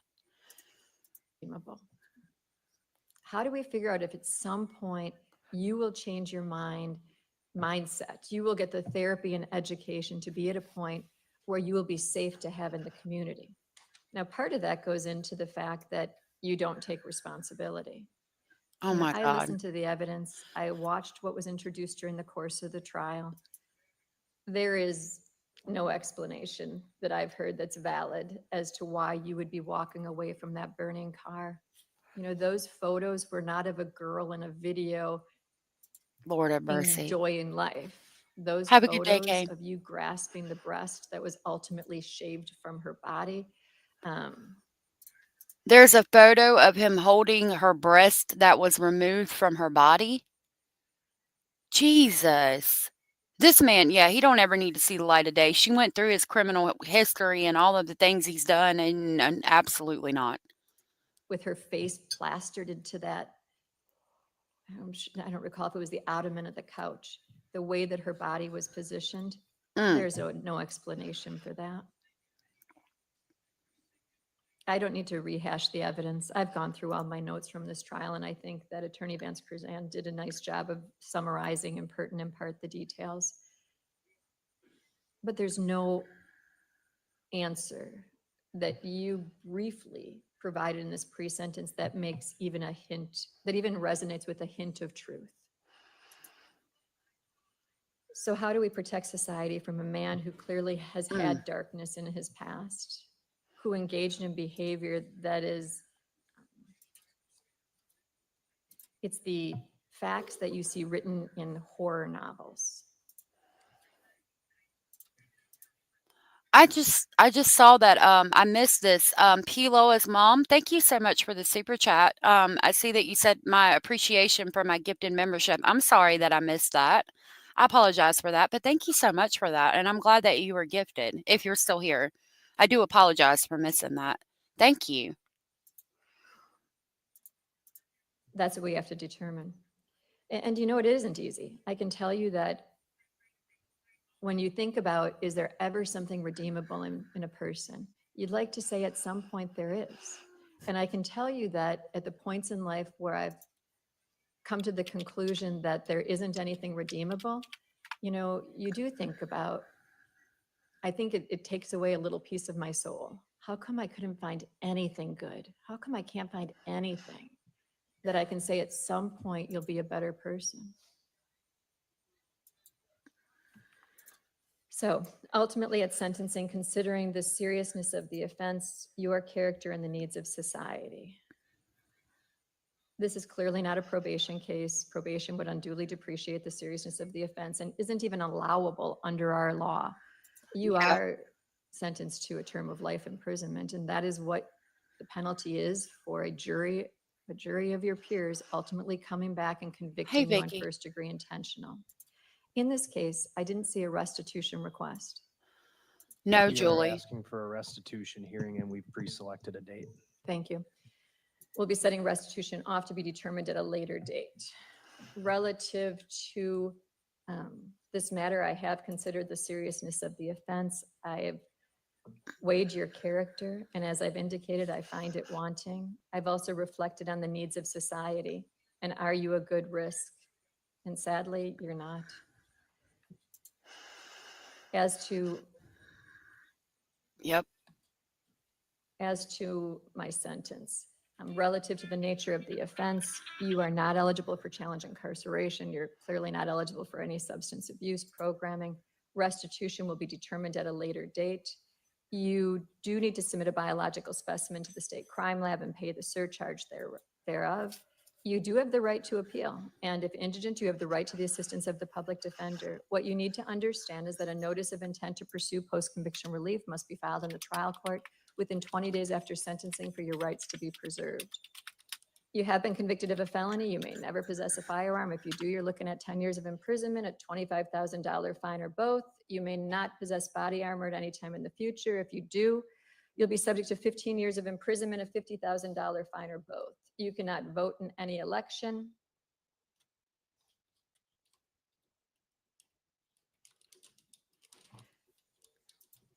I'm going to waive all non-mandatory fees, costs, and assessments.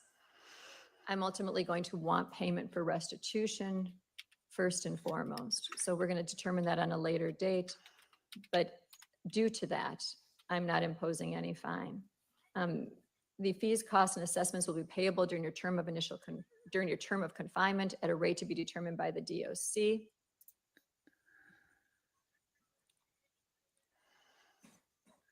Pretrial incarceration credit. I'll get that information to you. Okay. So relative to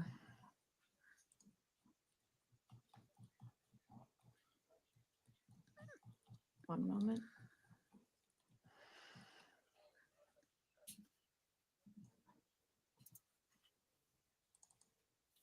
Oh, you sit there with no tears in your eyes, you ugly mother, and think about what the fuck you did.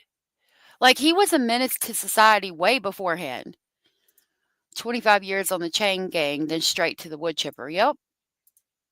But I think, I'm not positive, but I think that's the judge's daughter sitting next to her. Maybe. Looks like she's working there. I don't know. Hey, BUTT. He is, isn't he? Count 3, arson of property other than building. Oh, That's really? a class I felony. On that offense, you are looking at a fine of up to $10,000 or imprisonment for not more than 3 years and 6 months or both. Relative to that matter, the maximum is 18 months of initial confinement and 2 years of extended supervision. I am imposing 18 months of initial confinement and 2 years of extended supervision.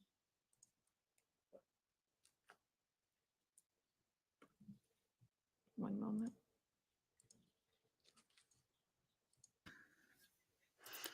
So he got life in prison.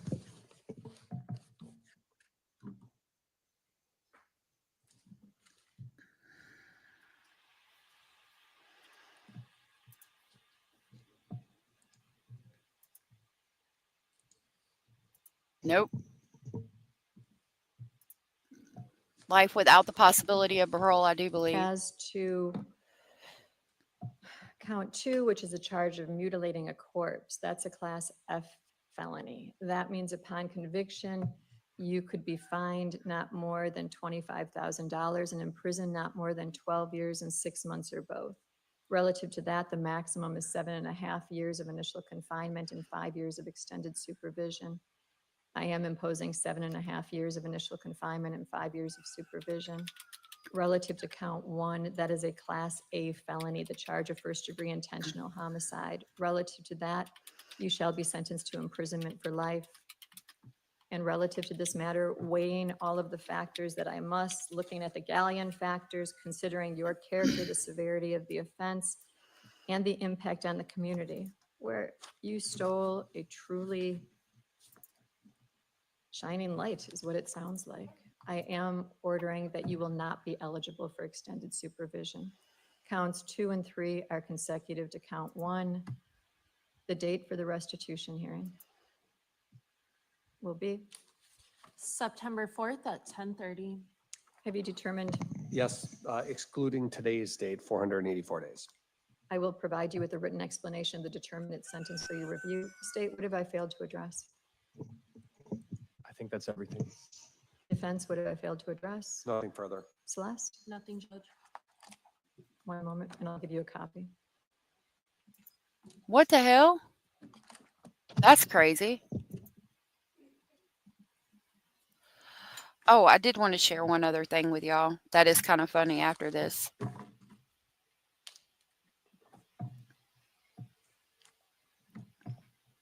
Something to make y'all laugh. Is there a printer in the paper? Is there paper in the printer?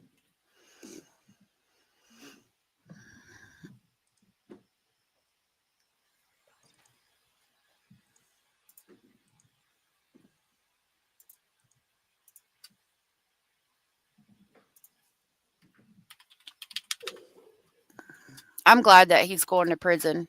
He needs to be there. And I hope he's not able to ever get out. God, please don't ever let him get out.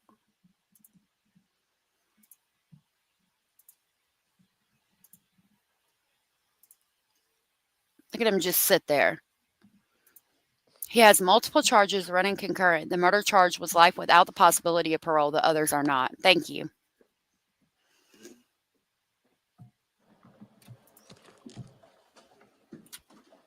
It's just now hitting him.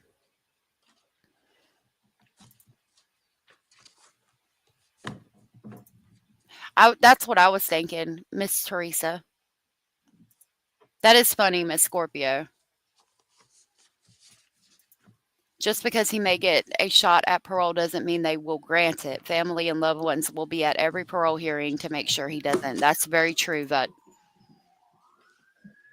You know, moving forward, just an idea. You know, Sade Robinson, she was working so hard for good. She was working so hard to achieve so much. I haven't heard a word about how she was involved in violence or any type of attack or any type of ugliness. Wouldn't it be great if we all move forward not thinking about retaliation or revenge or hunting people, but about let's emulate that spirit and move forward trying to be kind and gracious to all. I mean, that's clearly the effect she had on the community. If we all try a little harder to step away from violence and to be kind to each other, to communicate more, maybe our world will be a better place. I agree. Just an idea. Thanks, everybody. Thank you. Hey, Shraddha.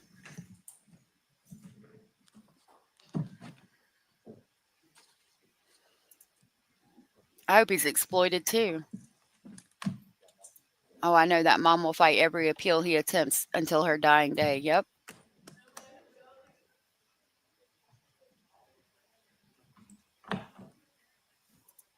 I hope his father has to pay the restitution to his family.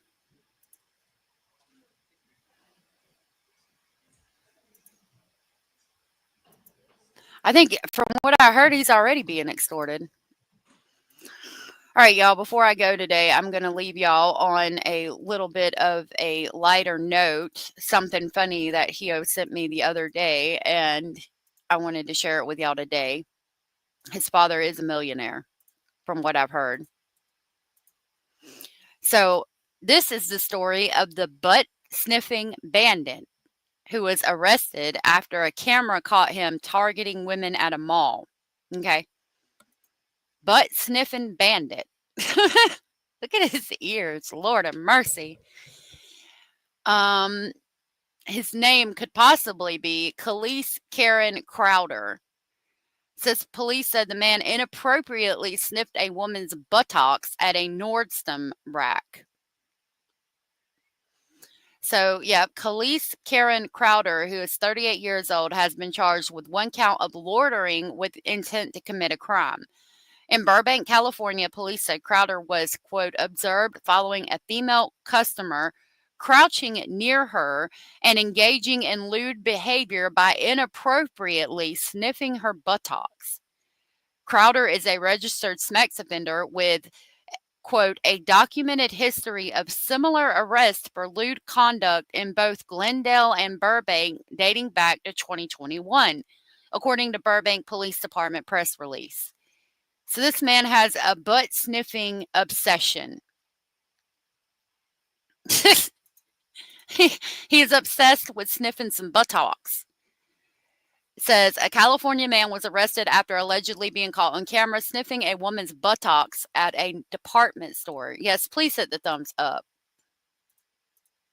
Burbank police said Khalees Karen Crowder, 38, was taken into custody Tuesday, July 22nd, after police responded to a report of a, quote, suspicious individual loitering in the women's department, unquote, at Nordstrom rack. When officers arrived, Crowder had left the department store. Officers later spotted him at a nearby Walmart in the Empire Center shopping center on Victory Place. Quote, using the store's surveillance system, apartments, unquote, according to a July 24th Burbank Police Department press release. Quote, while in the women's section, the suspect was observed following a female customer crouching near her and engaging in lewd behavior by inappropriately sniffing her buttocks, unquote. Crowder was charged with one count of loitering with intent to commit a crime. His bail was set at $100,000. A court appearance was scheduled for today. Authorities said Crowder is a registered sex offender with, quote, a documented history of similar arrests for lewd conduct in both Glendale and Burbank dating back to 2021, unquote. So there is the notorious butt sniffing bandit from Burbank. Yeah.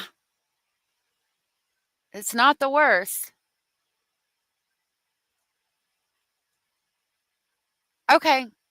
All right. I'll check you out, JoJo. He must have gotten life without the possibility of parole. The judge removed supervision, and she said he wasn't eligible. Yeah. Think about what's facing the rack when you're shopping. It's not your butt. It's your front butt. Yeah. I heard somebody else use the term front butt. And I was like, because as far as I know, I'm the only one who ever did that, who ever used that term front butt. And I heard somebody else on YouTube say front butt. And I was like, did you get that from me? I mean, I don't know, Lois. I don't think a woman's butt should smell at that distance, but who the hell knows?